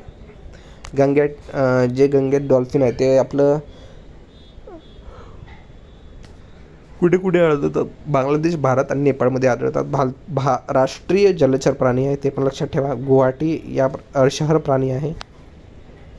IUCNमध्ये एंडेंजर्ड म्हणजे धोकाग्रस्त आहे हा प्राणी. वाळवंटी कोल्हा हा लिस्ट कन्सर्नमध्ये येतो. नंतर हत्तीविषयक माहिती हे काय नाही का वाचू, सुळे असतात नसतात लक्षात ठेव. वसतिस्थान नष्ट होण्यासाठी खालीपैकी कुठले उपक्रम. आता हे बघा, कॉमन सेन्सचा टॉपिक आहे. काय निर्वाह शेती येईल का इथे, उदरनिर्वाही शेती हे तुमच्या वसतिस्थान नष्ट होण्यासाठी कारणीभूत आहे का, नाही. सिंपल टाका ऑप्शन बी, संपलं. काही फक्त लॉजिकने सुटतात, त्यासाठी तुम्हाला न डोकं वापरायची गरज आहे. फक्त डोकं शांत ठेवलं की बरोबर क्वेश्चन सुटतात. तर रिक्रिएशन ऑफ द वेटलँड हे तुम्हाला वाटत असेल मी काही खूप टॉपर वगैरे नाही आहे, बट मला जेवढं माहिती आहे मी तेवढं सांगण्याचा प्रयत्न करतो आहे. चला परत एकदा व्हिडिओला लाईक करा, कारण खूप मेहनत लागते व्हिडिओ बनायला, खूप विचार करून हा व्हिडिओ बनावा लागतो. तर पुढे वाचूया आपण. चला, दलदलीचे पुनर्प्रस्थापन, रिक्लेमेशन ऑफ वेटलँड, निर्वंतीकरण, उदरनिर्वाहाची शेती. तुमच्या रिव्हिजनसाठी हा व्हिडिओ खूप इम्पॉर्टंट असणार आहे. जेव्हा पण तुम्हाला पर्यावरणाचं रिव्हिजन करायचं आहे, हा व्हिडिओ एकदा बघून घ्या. 2x स्पीडवरती तुमचं रिव्हिजन कंप्लीट. पशुशेती 21% मिथेन वातावरणात सोडण्यासाठी कारणीभूत होतं, लक्षात ठेवा. पशुशेतीमुळे पण पर्यावरणात मिथेन वायू निर्माण होतो. नंतर आपल्याला वाटतं पशुसंवर्धन तर आपण त्यात मिथेनचा काय उपयोग, पण नाही असं. 21% मिथेन पशुसंवर्धनामुळे होतं, पशुशेतीमुळे होतो खरं तर. आता इथे बघा नॅशनल पार्क आणि राज्य बोलला ना तुम्हाला, नॅशनल पार्क आणि राज्याचा क्वेश्चन येतो आला, राज्यसेवेच्या पूर्वपरीक्षेत 2020मध्ये आलेला आहे. तर इथे लक्षात ठेवा, इथे टेबल दिला आहे नॅशनल पार्कचं. नामधाफ अरुणाचल प्रदेश, भगवान महावीर गोवा. आता इथे तुम्हाला वाटेल भगवान महावीर तर आपल्या गुजरातमध्ये असतात, मोस्टली गुजरातमध्ये आहेत ते भगवान महावीरांचे. मग आपण गुजरात टिक करणार, पण त्याचं नाही आहे, गोवामध्ये आहे, थोडंसं युनिक आहे. मग त्यामुळे लक्षात ठेवा. दुधवा उत्तर प्रदेश, दुधवा उत्तर प्रदेश, दुधवा थोडासा वर्ड वाटतो ना यूपी साईडचा, म्हणून ते उत्तर प्रदेश लक्षात ठेवा. आता ह्याचा पण एक चार्ट आहे, तो तुम्हाला पुढे मी दाखवणार आहे. जिम कॉर्बेट नॅशनल पार्क उत्तराखंडमध्ये सर्वात पहिला नॅशनल पार्क आहे, लक्षात ठेवा. संजय गांधी नॅशनल पार्क बोरिवली महाराष्ट्रामध्ये, खूप जण गेले पण असतील तिकडे. गिर नॅशनल पार्क गुजरातमध्ये आहे. Kanha national park Madhya Pradesh. चांदोली, गुलमाल, नवेगाव, पैंच, संजय गांधी, ताडोबा हे 6 जे नॅशनल पार्क आहेत ते महाराष्ट्रात आहेत. ते बघून घ्या, कधी स्थापन झाले तेही बघा, आणि नंतर त्याचा जिल्हा कुठला आहे ते लक्षात ठेवायचं आहे. पेंच नॅशनल पार्क 2 राज्यामध्ये येतं, हे बघा, मध्य प्रदेश आणि नागपूर महाराष्ट्र बोलू शकतो आपण.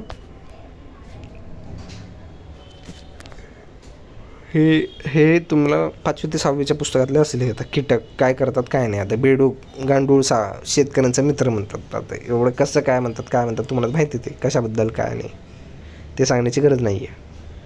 1992ला रिओ दी जानेरोमध्ये आयोजित परिषदेत जैवविविधता संबंधित करार खालीलपैकी कोणत्या तारखेला अंमलात आला? कोणत्या तारखेला अंमलात असेल सांगा आता. 29 डिसेंबर. आता इथे आपल्याला काही क्लिक नाही होते काय करता येईल, पण 29 डिसेंबरला हा करार झाला रिओ डी जानेरोमध्ये.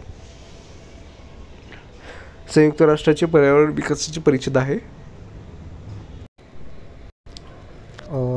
आता पुढे कराराची वैशिष्ट्ये काय होते बघा. जैवविविधतेचे संवर्धन, जैवविविधतेच्या घटकांचा शाश्वत वापर, जनुकीय संसाधनाच्या वापरातून मिळणाऱ्या लाभाऐवजी वाजवी न्याय वाटप. नंतर आता इथे कार्टेजिना प्रोटोकॉल आणि नागोया प्रोटोकॉल हे 2 खूप इम्पॉर्टंट प्रोटोकॉल आहेत. स्टार मार्क करा ह्यांना. कार्टेजिना प्रोटोकॉलमध्ये काय, जेनेटिक मॉडिफाईड ऑर्गॅनिझमचा एका देशातून दुसऱ्या देशात स्थानांतर प्रक्रियेत नियंत्रण व कराराच्या अंतर्गत केलेला आहे. ॲडव्हान्स इन्फॉर्मेशन ॲग्रीमेंट प्रोसिजर हे असे 2-3 वर्ड लक्षात ठेवा. इम्पॉर्टंट वर्ड आहेत. हे क्वेश्चनमध्ये दिसले की डायरेक्ट मारून टाकायचं. कार्टेजिना प्रोटोकॉल समजलं. नागोया प्रोटोकॉल 2010मध्ये झाला. स्वीकृती 2014मध्ये झाली. जनुकीय संसाधनाच्या उपलब्धते व त्यांच्या वापरापासून मिळणारा लाभ आणि न्यायिक समान वाटप यासाठी हा करार केला जातो. सुंदरलाल बहुगुणा यांच्या नेतृत्वाखाली भारतात कुठल्या राज्यात चळवळी उभारल्या आल्या होता? चिपको आंदोलन कुठे झालं होतं लक्षात ठेवा. चिपको आंदोलन तमिळनाडूत झालं होतं का? नाही. आता ॲपिको चळवळ कुठे झाली होती? कर्नाटकामध्ये झाली होती. सुंदरीलाल बहुगुणा. नर्मदा बचाव, मेघना पाटकर. सायलेंट व्हॅली प्रकल्प, पेरियार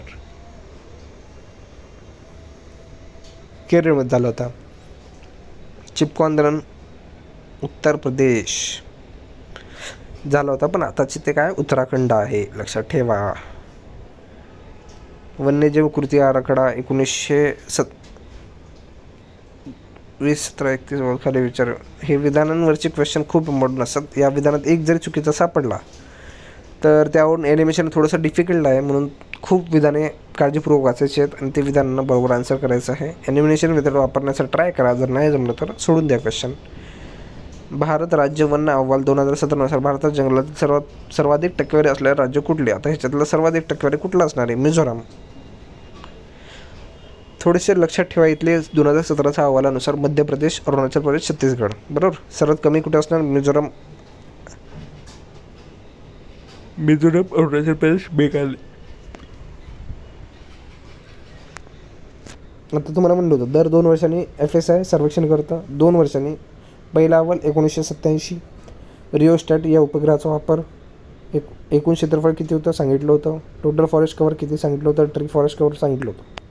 सर्वाधिक वनच्छादित फॉरेस्ट कव्हर असलेला मध्य प्रदेश, अरुणाचल प्रदेश, छत्तीसगड. 3 लक्षात ठेवा पहिले बस होतील. कमी आच्छादित प्रदेश हरियाणा, पंजाब, गोवा. उडता पंजाब सोडा. सर्वाधिक वनांचे प्रमाण कुठे? मिझोराम. इथं काय बोललं होतं? Forest cover. वनच्छादित प्रदेश मध्य प्रदेश सर्वात जास्त, आणि इथे मिझोराम. अरुणाचल प्रदेश, मेघालय, मणिपूर. सर्वात कमी वनांचे प्रमाण कुठे? लडाख. कारण तिकडे काय आहे काय माहिती. रोहिया हे राष्ट्रीय उद्यान हे हिमालय प्रदेशातील टिंबटिंब जिल्ह्यात वसलेले आहे. आता हे तुम्हाला सांगितलं होतं मी, तिथे लक्षात ठेवा. तुम्हाला टेबल देणार आहे, तो टेबलचा स्क्रीनशॉट काढा आणि तुमच्या दिवाराला चिटकवा आणि दररोज एकदा तरी वाचा तो टेबल. त्यातला एक क्वेश्चन फिक्स असणार आहे. जिम कॉर्बेट पहिलं राष्ट्रीय उद्यान, त्याच्याबद्दल तुम्हाला माहिती मी सांगितलेलीच आहे. खालीपैकी कोणत्या पर्वतरांगात जगातील एक प्रमुख जैवविविधतेचे संस्थान आहे? बायोलॉजिकल हॉटस्पॉट तुम्हाला सांगितले होते मी 4 भारतात कुठे भेटतात. त्यातले जे हॉटस्पॉट पश्चिम घाट, तो कोण द्यायचा आन्सर. बस जैवविविधतेचा हॉटस्पॉट, तीच माहिती ते परत कॉपी केलेली आहे. तुम्हाला माहिती आहे आता किती रिपीट होते UPSC MPSC, तेच बघू शकता तुम्ही. डायरेक्ट तुमच्यासमोर क्वेश्चन आहे, एक्झॅक्ट ते क्वेश्चन रिपीट होते. तसं नाही झालं तर ॲटलिस्ट कन्सेप्ट तर रिपीट होते. पश्चिम घाटमध्ये हा भारतातील सर्वात जैवविविधता असणारा महत्त्वाचा घटक आहे. कधी आले? 2021 मध्ये. जैवविविधता दिवस कधी आहे?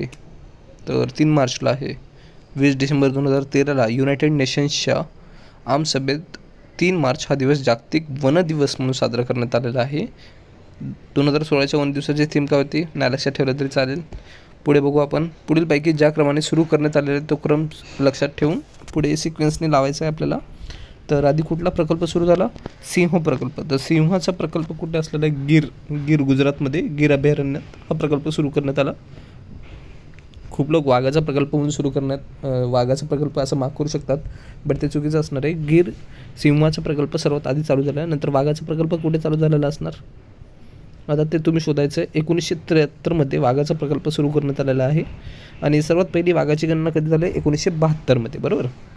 तर मगरमच्छ, नंतर तिसरा प्राणी कुठला? मगरमच्छ कुठे? ओडिशा येथे नंदकानन उद्यानामध्ये ओडिशा येथे झालेली आहे. नंतर चौथा कुठला प्राणी? गेंडा संवर्धन. गेंडा कुठे? आसाम, आपण बघितलं होतं ना आसाममध्ये, तिकडे. इंडियन रायनोसॉरस 2005चे विजन 220 अशा प्रकल्पाला सुरू करण्यात आलेली आहे. नंतर कस्तुरी मृग, त्याला आपण म्हणतो प्रोजेक्ट मस्क डिअर. जागतिक वन्यजीवन निधी जसे वर्ल्ड वाईल्ड लाईफ या सहकार्याने आपण उत्तराखंड येथील केदारनाथ वन्यजीवन अभयारण्य, केदारनाथ हा शब्द लक्षात ठेवा, केदारनाथ वन्यजीवन अभयारण्य इथे सुरू करण्यात आलं. तर असे सिक्वेन्सचे क्वेश्चन पण येऊ शकतात काही वेळेस.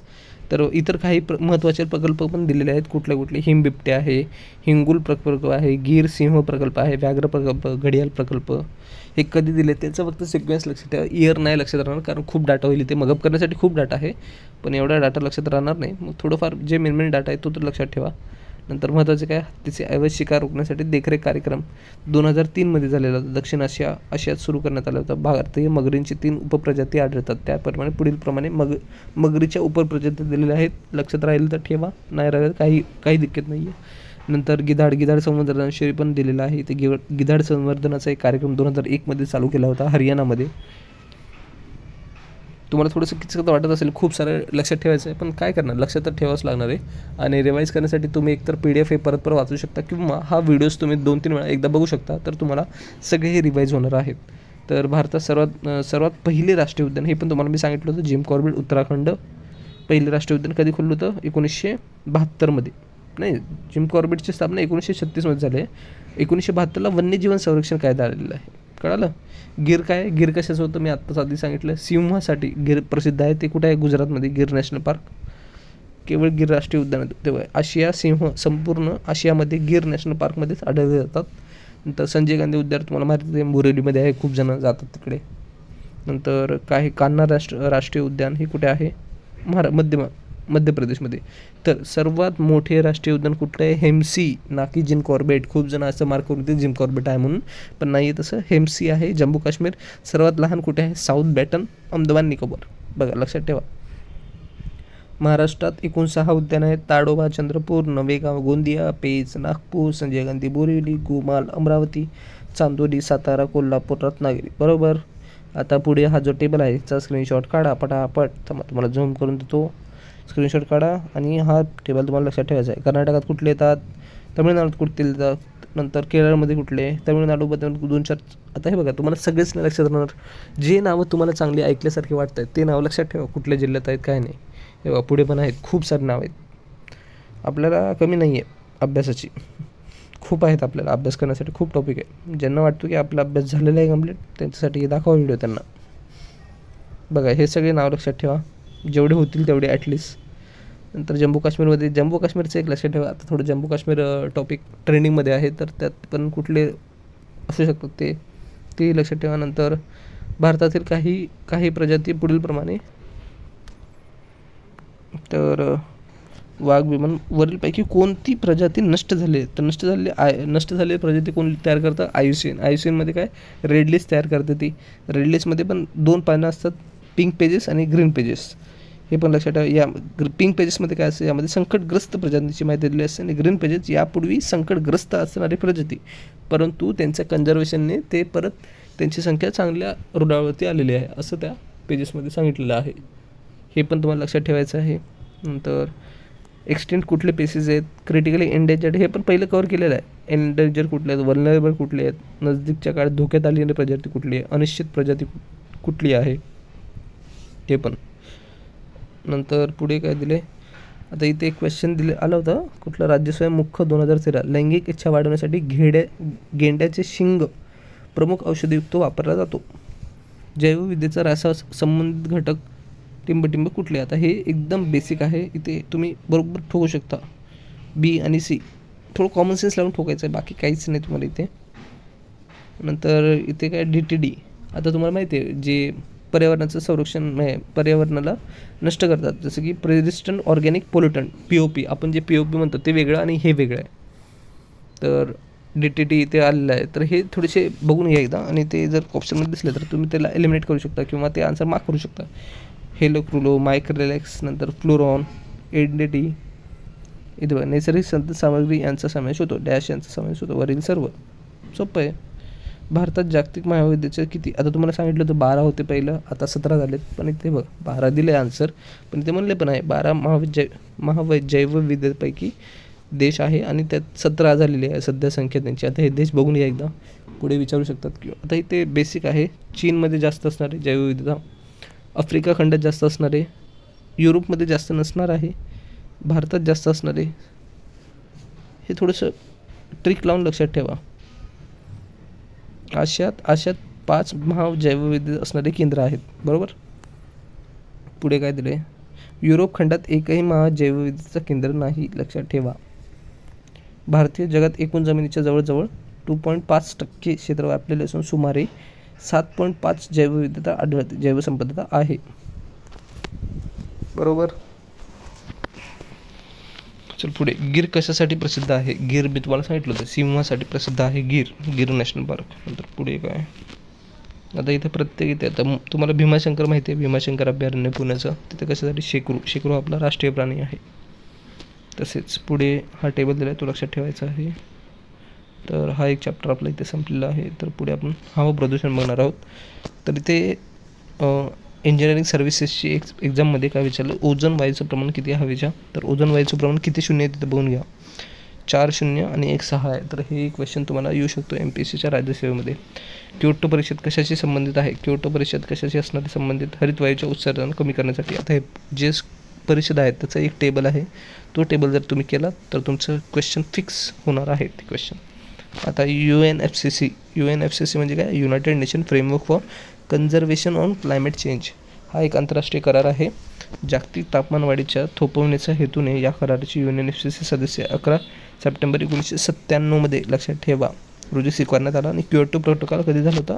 2005 अंमलात आला होता. क्योटो अंतर्गत हरित वायूचे उत्सर्जन कमी करण्यासाठी या सदस्यांनी उद्देशलं होतं. नंतर या करारामध्ये 2 गटांचा समावेश होतो, Annex 1 Annex 2 आणि बिगर Annex देश. नंतर सल्फर डायऑक्साईड हा एक हरित वायू आहे आणि ज्यामुळे तापमान वाढ होते. आता मी इथे काढलेलं O2चं प्रमाण किती, म्हणजे आता पर्यावरण हरितगृह परिणाम डॅश या वायूच्या वाढत्या परिणामामुळे होतो. तर CO2 सिंपल आहे. मिथेन वायू तुमच्या परिणाम जागतिक तापमान वाढीत किती %? 25%. मिथेन कारणीभूत आहे. जागतिक जे ग्लोबल वॉर्मिंग होतं आहे ते पूर्ण मिथेनमुळे किती % होते? 20% मिथेनमुळे होते. CO2 आपण म्हणतो CO2 उत्सर्जनमुळे ग्लोबल वॉर्मिंग वाढते. मग ती किती वाटा आहे त्याचा? 60% वाटा आहे CO2चा. क्लोरोफ्लोरोकार्बन 14% वाटा आहे. आणि नंतर बाष्प पण सर्वाधिक प्रमाणात हरितवायू वाढवते. बाष्पाला पण हरितवायू वाढवणारे कारण म्हटलेलं आहे, लक्षात ठेवा. नंतर ओझोनचा थरार सेल्स कारणीभूत असणारे डॅश ऑक्साईड्समुळे होतो, नायट्रेट्स.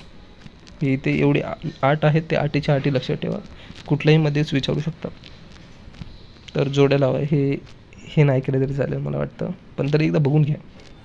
आता इथे जोड्याला जोडे लावायचे आहेत. ऐकू येण्याची सुरुवात कधीपासून ते 0 डेसिबल आणि कानठळ्या बसण्याची सुरुवात 130 डेसिबल बरोबर. आता मध्ये छोटे मोठे आहेत. तर आता सर्वसामान्य श्वासोच्छ्वास 10 डेसिबल, 5 मिनिटं अंतरावरून कुजबजणे 30 डेसिबल. हे डेसिबल आहे. DB म्हणजे डेसिबल एक युनिट आहे जे आवाज मोजतं. ग्रॅम बेलने हे डिस्कवर केलं होतं, अलेक्झांडर ग्रॅम बेल. डेसिबल हे युनिट काढलं होतं. चला पुढे बघू आपण. खालीपैकी कोणते विधान आणि हे तर विधानावरचं क्वेश्चन आहे. डिफॉरेस्टेशनमुळे हवेतील कार्बन डायऑक्साईडचे प्रमाण वाढते. थोडंसं इथे ब्लर झालेली आहे इमेज, तरी थोडं समजून घ्या, मी वाचतो तरी. तेव्हा प्रकाश संश्लेषणाच्या क्रियेत तयार होणारा मोठ्या प्रमाणात कार्बन डायऑक्साईडचा वापर होतो. इथे दोन्ही बरोबर दिलं आहे. CO2 बद्दल विचारलेलं आहे आणि डिफॉरेस्टेशनचं कसं रिलेशन आहे ते सांगितलेलं आहे. पुढचा क्वेश्चन, ओझोनचा सर्वात मोठा मारक शत्रू कोण आहे? 1 मिनटं. तर ओझोनचा सर्वात मोठा मारक शत्रू कोण आहे? तर तुम्ही इथे बघू शकता, क्लोरीन, नायट्रोजन, कार्बन मोनॉक्साईड आणि त्यातले कार्बन डायऑक्साईड आणि सल्फर डायऑक्साईड. तर इथे हा फॅक्च्युअल क्वेश्चन आहे, तर तुम्हाला लक्षात ठेवायचं आहे. म्हणजे याची कन्सेप्ट आहे बट ते खूप मोठी आहे आणि जे सायन्सचे स्टुडंट आहेत, ज्यांचा सायन्सचा बॅकग्राऊंड आहे, त्यांनाही समजणार आहे. पण त्यापेक्षा लक्षात ठेवा. आणि तसं पण इंजिनिअरिंग सर्व्हिसेसला विचारलं क्वेश्चन आहे. तर इथे काय लक्षात ठेवायचं आपल्याला? फर्स्ट पर्याय काय? Chlorine, nitrogen. तर हे तर फिक्स हमखास आहेत. ओझोन काय असतं? सितांबरमध्ये ओझोन स्थित असतो. सितांबर हे लक्षात ठेवा. स्ट्रॅटोस्फिअरमध्ये ओझोन असतो. अतिनील किरणाच्या सानिध्यात ऑक्सिजन रेणूपासून निषेध ऑक्सिजन तयार होतो आणि निषेध ऑक्सिजन परत नॉर्मल ऑक्सिजनसोबत रिॲक्ट करून ओझोन तयार होतो. तर 1985मध्ये परमन, गार्डिनर आणि नंतर रॉकलिन या ब्रिटिश शास्त्रज्ञांच्या संशोधनातून गटांना ओझोन क्षयाचं डिप्लेशन झाल्याचे सर्वप्रथम कळाले 1985मध्ये. तर हे अपक्षय करणारे घटक किती आहेत? 8. तुम्हाला त्या मागे पण दाखवले, तेच फक्त पाठ करायचे आहेत, इथे तेच दिलेत. नंतर सुपरसॉनिक जेट विमानातून क्लोरीन आणि नायट्रोस ऑक्साईडचे होणारे उत्सर्जन हे प्रमुख कारण आहे, लक्षात ठेवा. खालीपैकी दूषित होणाऱ्या पाण्यापैकी कोणते मनुष्य प्राणी जास्त हानिकारक आहे? रासायनिक खते व कीटकनाशके यांची शेती अतिवापरामुळे, बरोबर. निर्माण होणाऱ्या सर्वात जास्त बोललेलं आहे, लक्षात ठेवा. नंतर काय? निर्माण होणाऱ्या हानिकारक जीवाणूंचे पाण्यात मिसळल्या गेल्यामुळे, कारखान्यातील तयार होणाऱ्या वेस्ट बाय प्रोडक्ट नदीमध्ये सोडल्यामुळे होणारे प्रदूषित पाणी. इथं थोडंसं हे लावायचं, म्हणजे डोकं लावायचं आहे की रासायनिक खते मोठ्या प्रमाणात वापरल्याने ज्यातील नायट्रेट्स आणि फॉस्फेट पाण्याबरोबर वाहतात, त्याच्यामुळे युट्रोफिकेशन होतं. तुम्हाला मी म्हटलं होतं युट्रोफिकेशन काय असतं? पाण्यातील ऑक्सिजन कमी होतो. जर डिकंपोज झाली, वनस्पती डिकंपोज झाली तर परत त्याला ऑक्सिजन लागतो आणि परत ऑक्सिजनची कमी होते. हानिकारक जीवाणू पाण्यात मिसळल्यामुळे मानवास कावेळ, हगवण, कोलेरा इत्यादी रोग होतात. आता नायट्रेट्समुळे काय होतं? Blue baby syndrome. मिनामॅटा तुम्हाला सांगितलं होतं, माशीमध्ये मर्क्युरी जमा होता तर मिनामॅटा होतो. जपानमधला डिसीज, त्याला मिथाईल मर्क्युरी बोलतात. कॅडमियमचं मुळे काय होतं? इटाई डिसीज होतो. नंतर आर्सेनिक तुम्हाला बोललं होतं, BA लक्षात ठेवा. BA ब्लॅक फूट असेल तर आर्सेनिक होतो. ब्लॅक फूट रोग आर्सेनिकमुळे होतो. आणि फ्लोराईडमुळे तुमची दातं कमकुवत होतात आणि नंतर तुमचे हाडं पण ठिसूळ होतात आणि तुम्हाला वृद्धत्व येतं. हवेचे प्रदूषण वातावरणातील थेट अथवा अप्रत्यक्ष टिंबटिंब बदलाचे विशिष्ट परिणाम आहे. वरील सर्व रासायनिक, भौतिक, जैविक सगळ्या प्रकारचा बदल तेथे होतो. ओझोन क्षेत्र सर्वप्रथम खालीपैकी कोणत्या वर्षी आढळले? तुम्हाला आत्ता मी म्हणले होते 3 शास्त्रज्ञांची नावं घेतली, परमॅन, गार्डिनर, आणखी एक होता शास्त्रज्ञ. तर हे कधी झालं होतं? 1985. सेम क्वेश्चन तुम्हाला रिपीट होतो, डाटा रिपीट होतो. फक्त तुम्ही हा व्हिडिओ कंटिन्युअसली बघा, एंडपर्यंत बघा. आर्टिकच्या ओझोनचं विवर, आता जेफर परमन, गार्डिनर आणि नंतर रॉकलिन या शास्त्रज्ञाने, हे तुम्हाला पिक्चरची नावं वाटतात किंवा ॲक्टर्सची नावं वाटतात हॉलिवूडच्या, ते ठीक आहे, बट तुम्ही ते लक्षात ठेवा. आणि नंतर शास्त्रज्ञांच्या शोध घटकांना डिप्लेशन कळाले आणि सर्वप्रथम आढळले तिथे कळाले. स्ट्रॅटोस्फिअरमध्ये ओझोन असतो, लक्षात ठेवा. टिंबटिंब ही आम्लीय वातावरणात विरघळून आम्ल पावसाच्या स्वरूपात जमिनीवर पडतात. आता तुम्हाला ॲसिड रेन माहिती असेल, ते कसं असतं? सल्फ्युरिक आणि नायट्रिक आम्ल जेव्हा पाण्यासोबत मिळतं तेव्हा त्याला ॲसिड रेन असं म्हणतात. डायऑक्साईड आणि nitrates dioxides, sulphur dioxide, nitrogen dioxide यांचं मिळून आम्लपर्जन्य होतं. आम्लपर्जन्यामुळे काय होतं? मेटलची रस्टिंग होते, सगळं होतं. नंतर राज्यसेवेच्या मुख्य परीक्षेमध्ये 2021मध्ये विचारलेला हा क्वेश्चन, वातावरणातील कोरड्या हवेतील प्रमुख निऑन वायूचे प्रमाण 0.0018% असतं. तर हे एवढं तुम्हाला फॅक्च्युअल लक्षात नाही राहणार, पण ॲटलिस्ट एकदा बघून घ्या. जर क्लिक झालं तर झालं एक्झाममध्ये. हवेचे प्रदूषक आणि मानवाच्या आरोग्यावरील परिणाम.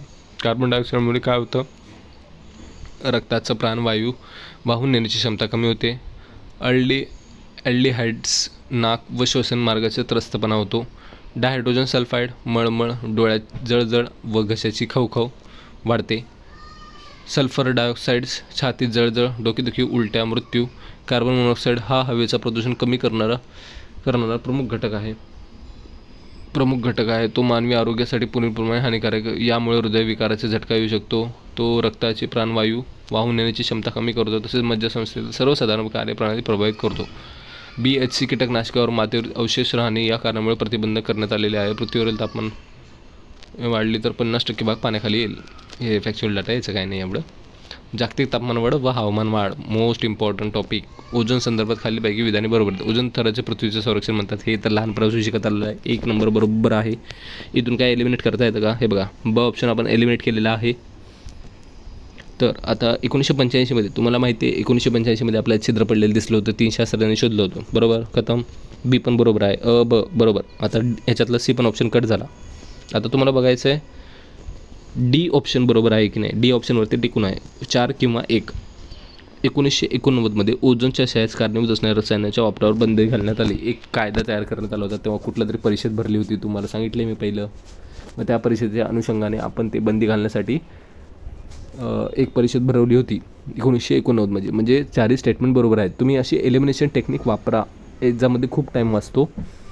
तर अल्ट्राव्हायोलेट रे पृथ्वीच्या सजीवसृष्टीला हानिकारक असणारे सूर्यप्रकाशातील अतिनील अल्ट्राव्हायोलेट रेज ओझोन थराकडून शोषून घेतले जातात. त्यामुळे या किरणावर पृथ्वीवर पोचत नाही आणि पृथ्वीवरील सजीवसृष्टीचे संरक्षण होते. त्यामुळे ओझोनला पृथ्वीचे संरक्षण कवच असे म्हणतात. 1985 हे बघा, परमन, गार्डिनर आणि रॉकलिन हे नावं लक्षात ठेवा, तोंडपाठ करा. ओझोनच्या अवक्षयास कारणीभूत असणारे घटक: क्लोरोफ्लोरोकार्बन, हायड्रोक्लोरोकार्बन, हॅलन्स, मिथाइल ब्रोमाइड. नंतर काय 16 सप्टेंबर 1987 ओझोन दिवस साजरा करण्यात आला. मॉन्टेरियल प्रोटोकॉलने मान्य झाली. या दिवशी मॉन्टेरियल प्रोटोकॉल झाला, लक्षात ठेवा. 1987 मॉन्टेरियल प्रोटोकॉल. 1994 वर्षापासून 16 सप्टेंबर हा जागतिक ओझोन दिवस म्हणून साजरा करण्यात आला. 1989 पासून मॉन्टेरियल प्रोटोकॉल अंमलात आला. ओके. पुढचा क्वेश्चन, जलबाष्प खालीपैकी कोणते घटक हरितगृह परिणामास जबाबदार होते. आता हरितगृह म्हटल्यावरती आपल्याला वाटणार जलबाष्प थोडे निर्माण करतं. तुम्हाला सांगितलं होतं जलबाष्प सर्वात जास्त आढळणारा हरितगृह वायू आहे ॲटमॉस्फिअरमध्ये. पहिले एक वाक्य तुम्हाला दिलं होतं, तेच वाक्य ते तुम्ही यूज करू शकता. वनस्पती म्हणजे जलबाष्प तर आहेच, कार्बन डायऑक्साईड आहेच. आता काय देऊ शकतो आपण? ऑप्शन 2. आता तुम्हाला माहिती आहे वनस्पती तर CO2 यूज करतात, मग ते तर हरितगृह वायू तयार नाही करणार. आर्गॉन हरितगृह वायूचं नाही आहे, ते 8 तुम्हाला सांगितलं होतं टेबलमध्ये आर्गॉन नव्हता. खतम. सूर्यापासून वातावरणाचा प्रवेश करणारी ऊर्जा लघुतरंगी लांब असल्यामुळे अविरत किरणांच्या स्वरूपातील प्रसारित होते. यापैकी जवळपास 30% सौर ऊर्जा हे ढग आणि पृथ्वीच्या भूपृष्ठाच्या अवकाशात पुन्हा उत्सर्जित होतात. रिफ्लेक्शन होतं. पृथ्वी सूर्यापेक्षा थंड असल्याने आलेली ऊर्जा पुन्हा वातावरणात दीर्घ तरंग लांबी म्हणजे वेव्हलेंथ, लॉंग वेव्ज आणि शॉर्ट वेव्ज असं म्हणलेलं आहे, असलेल्या अविरत किरणामुळे स्वरूपात परिवर्तित होते. मात्र ही ऊर्जा एखाद्या आवरणाप्रमाणे काम करणाऱ्या वातावरणातील हरितगृह वायूंद्वारे शोषली जाते आणि त्यामुळे पृथ्वीचे पृष्ठलगत वातावरणात उष्ण राहते. त्यालाच हरितगृह परिणाम, ग्रीन हाऊस इफेक्ट. कळाला का आता ग्रीन हाऊस इफेक्ट काय? सिम्पल आहे ग्रीन हाऊस इफेक्ट, फक्त वाचायचं आहे तुम्हाला एकदा बस. हे मुलं घाबरतात वाच, तुम्हाला वाटतं खूप काहीतरी मोठी कन्सेप्ट आहे, काही नाही, असं नॉर्मल आहे. आता हे बघा, कार्बन डायऑक्साईड रेणूसूत्र काय हे बघून घ्या. Methane, nitrous oxide, chlorofluorocarbon, hydrofluorocarbon, sulphur hexafluoride आणि नंतर नायट्रस टेट्राफ्लोराईड. विशिष्ट कालावधीसाठी 1 टन हरितगृह वायू उत्सर्जित हे 1 टन कार्बन डायऑक्साईडच्या तुलनेत किती प्रमाण ऊर्जा शोषतं याचे प्रमाण मोजण्यासाठी जागतिक तापमान वाढ क्षमता असे म्हणतात. याकरिता 100 वर्ष हा कालावधी वापरण्यात येतो. तसेच GWP कोणत्याही कालावधीकरता इतका मानला जातो व त्याच्या तुलनेने ग्रीनहाऊस गॅसेसचे जागतिक प्रमाण वाढ कालावधी GWP कालावधी मोजला जातो. तर पुढे बघा, इथे काय क्वेश्चन आहे, ओके सॉरी. हरितगृह वायूंचा परिणाम संदर्भात विधाने ओळखा. आता हे सेम विधान दिलेत आपण जिथे अभ्यास केला तर ते बघा. 1970 आपल्या पृथ्वीच्या 100 वर्षात 1 सेंटीमीटर तापमान वाढ होतोय. बरोबर, आपण हे मानू शकतो स्टेटमेंट. पण गेल्या 20 वर्षात पृथ्वीचे दर 100 वर्षात तापमान 10 सेल्सिअसने वाढत. हे तुम्हाला वाटते का बरोबर आहे? 10 सेल्सिअसने वाढलं तर आपण जिवंत राहू का? इथे 50 डिग्री सेल्सिअस होते तर आपण कसली आपली हालत होते ते बघताय आपण.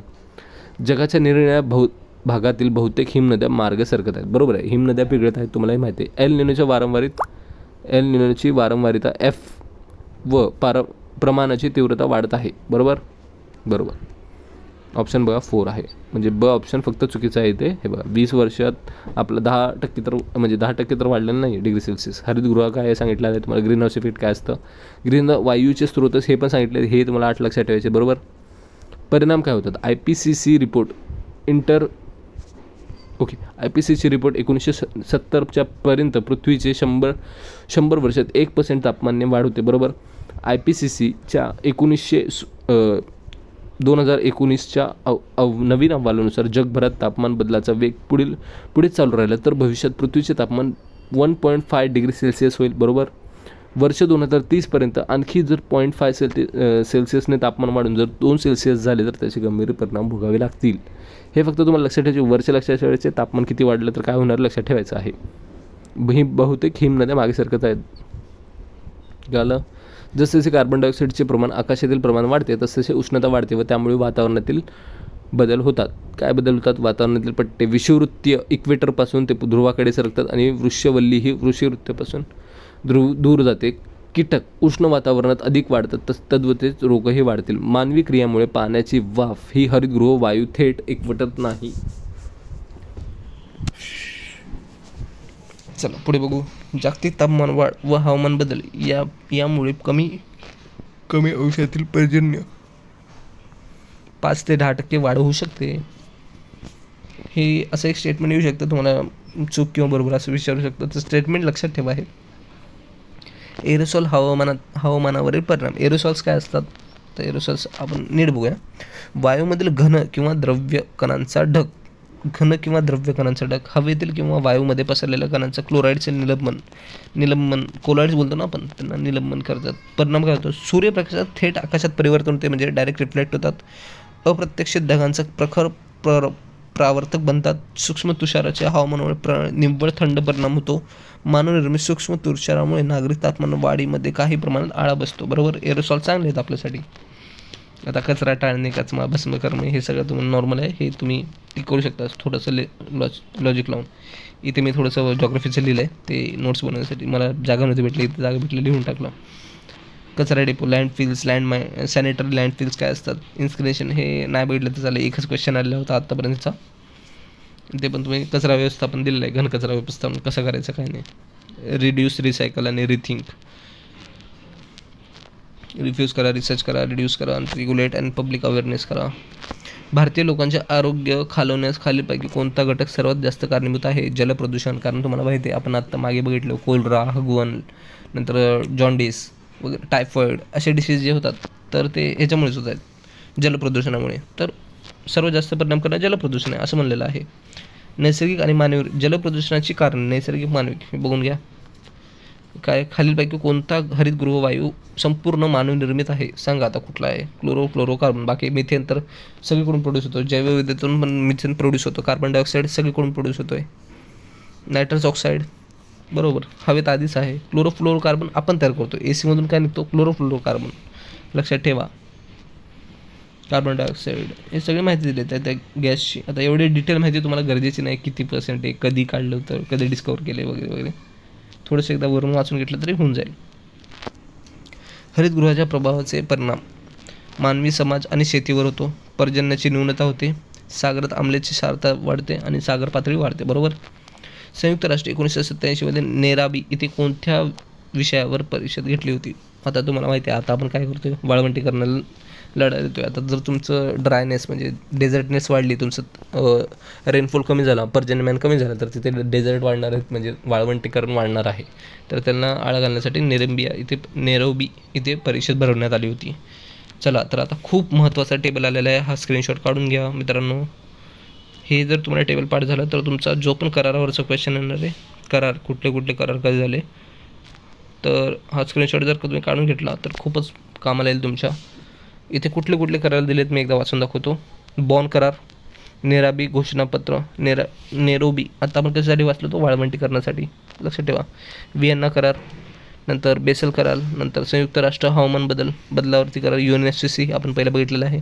वाळवंटीकरण विरोधित करार, नंतर क्योटो करार, नंतर पुढचं काय रॉटमॅन करार, नंतर कार्टेजियनो करार, नंतर स्टॉकहोम करार. स्टॉकहोम खूप महत्त्वाचा करार आहे आणि सगळीकडे विचारतात. नंतर कुठला नागोया करार, नंतर मिनामाटा करार. मिनामाटा आपण डिसीज बघितला होता जापानचा, माशाने पारा खाल्ल्यामुळे, ते सगळं ते तुम्हाला माहिती. नंतर कुठला आहे पॅरिस करार. पॅरिस करार आपलं ओझोन डिप्लेशन कमी करण्यासाठी वापरला जातो. पुढचं आपण बघूया हवेतील प्रदूषणामुळे. आता हे तुम्हाला जे टेबल दाखवले त्याचे स्क्रीनशॉट काढून घ्या आठवणीने. हवेतील प्रदूषणामुळे पृथ्वीतील तापमानात थोडीशी वाढ झालेली आहे. त्यामुळे काय होतं, तापमानवाढीमुळे काय होणार आहे, कृषी उत्पादन घट झालेली, बरोबर, हंगामात बदल झालेले आहे, दूध उत्पादनात घट झालेली, प्रजननामध्ये चढउतार झालेला आहे आणि कृषी उत्पादनाचा पोषमाग घटलेला आहे. जागतिक रिसोर्सच्या संस्थे यापैकी खालीपैकी कुठला देश सर्वाधिक कार्बन उत्सर्जन करतो. कुठला देश करणार, चीन. सर्वात जास्त पॉप्युलेशन कुठे होती त्यावेळेस चीनमध्ये होती. चीन सर्वात जास्त पॉप्युलेशन पोल्युशन करणार आहे. आता हे बघा, वर्ल्ड रिसोर्स इन्स्टिट्यूट हे कधी स्थापन झालं होतं, 1982 जागतिक रिसोर्स संस्थेप्रमाणे चीन हा सर्वाधिक कार्बन उत्सर्जन करण्याप्रमाणे. आता हा क्वेश्चन कधी आला 2016 आणि हा रिपोर्ट कधीचा आहे, 2011चा आहे रिपोर्ट. मग असं नाही म्हणतात, आता जे लेटेस्ट आहे ते आपल्याला बघावं लागेल कधी झाले, कुठला आहे रिपोर्ट. तर पुढचा क्वेश्चन बघू. 1967 साली प्रसिद्ध झालेल्या ब्रुटलँड अहवालामध्ये खालपैकी काय होतं. ब्रुटलँडमध्ये काय होतं, 1983 पर्यावरण व विकास आयोगाची स्थापना झाली होती. तर ब्रुटलँडमध्ये हे स्थापन झालं होतं, बरोबर. तर त्यांचा आयोगाचं सादर कुठला केला होता अहवाल, our common future most important our common future अहवाल हा सादर केला होता. तर या शाश्वत विकासाची उद्दिष्ट काय, विकासाचे पुनर्जीवन करणे, विकासाचा दर्जा सुधारणे, संस्थानांचे संरक्षण आणि संवर्धन करणे, निर्णय प्रक्रियेमध्ये पर्यावरणामध्ये अर्थशास्त्राचा समावेश करणे, तंत्रज्ञानाचा वापर करणे, बरोबर. आता इथे ॲक्ट दिले आहेत आणि त्यांचे वर्ष दिले. जर तुम्ही मागचा जो टेबल जर लक्षात ठेवला तर तुम्हाला एक कंप्लीट येणार आहे. पर्यावरण संबंधित विशेष कायदे, एन्व्हायरमेंटल प्रोटेक्शन ॲक्ट 1986. आता हे तुम्हाला कायदे लक्षात ठेवण्यासाठी ते त्यांच्या जे साल कुठल्या साली तयार केले आहेत ते लक्षात ठेवायचं आहे. हा पण टेबल महत्त्वाचं आहे, याचं पण स्क्रीनशॉट काढून घ्या.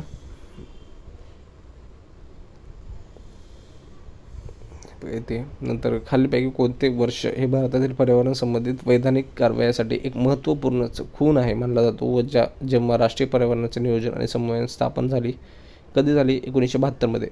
काय होतं 1972 कुठल्या तरी परिषद भरलेली. आठवा, राष्ट्रीय पर्यावरण नियोजन आणि समन्वय समिती 1972. जैव वन्यजीवन संवर्धन कायदा, संवर्धन आधी करतो, प्रोटेक्शन नंतर करतो, लक्षात ठेवा. संवर्धन कधी 1972 केलं. अन्वये स्थापन करण्यात आलेली याच कराराद्वारे राष्ट्रीय उद्यान अभयारण्य सुरुवात करण्यात आली. 1972 पर्यावरण संबंधित संरक्षण कायदा इंदिरा गांधी सरकारने केला होता. 1974 केंद्रीय प्रदूषण नियंत्रण बोर्ड म्हणजे स्थापन करण्यात. 1984 केंद्रीय प्रदूषण नियंत्रण बोर्ड. नंतर 1986 पर्यावरण संरक्षण कायदा, आधी संरक्षण नंतर आधी संवर्धन, बरोबर. Animal welfare board. देहरादूनमध्ये फॉरेस्ट अकॅडमी आहे, तर तिथेच असणार ना काहीतरी वन्य संरक्षण संस्था. तर पुढीलपैकी कोणत्या वायूमुळे ओझोन थराचा ऱ्हास होतो. ओझोन थराचा ऱ्हास कुठल्या वायूमुळे होणार आहे, एक मिनटं. चौथा कुठला आहे, क्लोरोफ्लोरोकार्बन. बघा पुढे तुम्हाला CFC बद्दल दिलेलं आहे थोडंफार. जे पहिले दिले आहे तेच ते माहिती थोडीशी जास्त दिलेली आहे आणि जे पहिले क्वेश्चन आले तेच आलेत. म्हणजे क्वेश्चन रिपीट होत आहेत आणि कन्सेप्ट पण रिपीट होत आहेत. ऑप्शनमध्ये तुम्ही जर बघाल तर त्याच ऑप्शनवरती दुसरा क्वेश्चन बनत आहे. म्हणजे मागच्या वर्षी एक क्वेश्चन आला तर त्याच्यामध्ये जे 4 ऑप्शन होते त्यातला कुठला तरी एक ऑप्शनबद्दल दुसऱ्या वर्षी क्वेश्चन बनत आहे त्याच ऑप्शनचा. काय खाली दिल्याबद्दल हे सोपे क्वेश्चन आहेत. जर तुम्हाला ती थिअरी माहीत असेल मागची तर ते सॉल्व्ह होणार आहेत. आता हा क्वेश्चन जो आहे तो नाही केला तरी चालेल. आता कुठला सिद्धांत आहे, शास्त्रज्ञांच्या वातावरणात बदलातील काही सिद्धांत दिले. सर जॉर्ज सिम्पसन सिद्धांत, सौर डांगाच्या चक्रावरतील आधारित सिद्धांत. आता हे सिद्धांत तुम्हाला माहीतच असेल नाही, 1-2 क्वेश्चन तर सोडावंच लागणार आहे. कुठला तरी असा क्वेश्चन असणार आहे जे कोणालाच येणार नाही आणि तुम्ही त्यात मार्क करून तुमचे निगेटिव्ह मार्क घालणार, म्हणजे तुम्ही रेषा बाहेर आहेत. मग अशा क्वेश्चनला सोडून देणे हीच महत्त्वाची गोष्ट आहे आणि ते मुद्दामून तसेच दिलेले असतात क्वेश्चन की मुलांचे निगेटिव्ह मार्क व्हावे आणि ते निघून जावे, बरोबर. वातावरणातील ओझोन लेअरमुळे डिंब किरणाच्या पृथ्वीवर येण्यास एक अटकाव होतो. कोणाचा, अल्ट्राव्हायोलेटचा. ओझोनमुळे काय होतं, अटकाव होतो त्यांचा, बरोबर.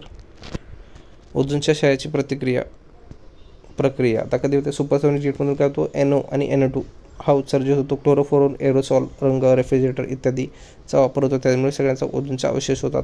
सामान्यतः नेत्राचे स्वच्छ व समुद्रकिनाऱ्याचे हवेचे प्रमाण काय असतं, हवेचं प्रमाण किती असतं, 78% असतं. नायट्रोजन 78%, ऑक्सिजन 20%, ऑर्गॉन 0.93 लक्षात ठेवा. कार्बन डायऑक्साईड 0.3 ओके, अन्य 0.02. आता ओझोनचं किती आहे, 4 शून्य होते आणि 6% होतं, बरोबर लक्षात ठेवा. असं मी लिहून ठेवलं आहे. वातावरणातील टिंब टक्के कार्बन डायऑक्साईड आढळतं, वरच दिलं आहे टेबल बघा. आता कधी विचारलं, कृषी सेवा 2007मध्ये विचारला आहे, तोच कृषी सेवा 2012मध्ये, म्हणजे रिपीट आहे क्वेश्चन. चला, तर इथेच आपण हा व्हिडिओ संपूया. तर तुम्हाला व्हिडिओ कसा वाटला ते सांगा, आणि ही जर PPT पाहिजे असेल तर तुम्ही खाली कमेंट करा की मला PPT पाहिजे म्हणून. तर मी एक आता विचार करत आहे काहीतरी नवीन, तर मी तुम्हाला लवकरच PPT भेटणार आहे. तर कमेंट करा आणि सबस्क्राईब करा, एवढं मी चॅनल बनवलं आहे. हा व्हिडिओ जर तुम्हाला आवडला तर त्याच्यावरती प्रतिक्रिया, आणि जर व्हिडिओमध्ये काही चुका झाल्या असतील तर ते जरूर सांगा, आणि तुम्हाला कशा पद्धतीचे व्हिडिओ पाहिजे तेही सांगा. चला, धन्यवाद, जय हिंद.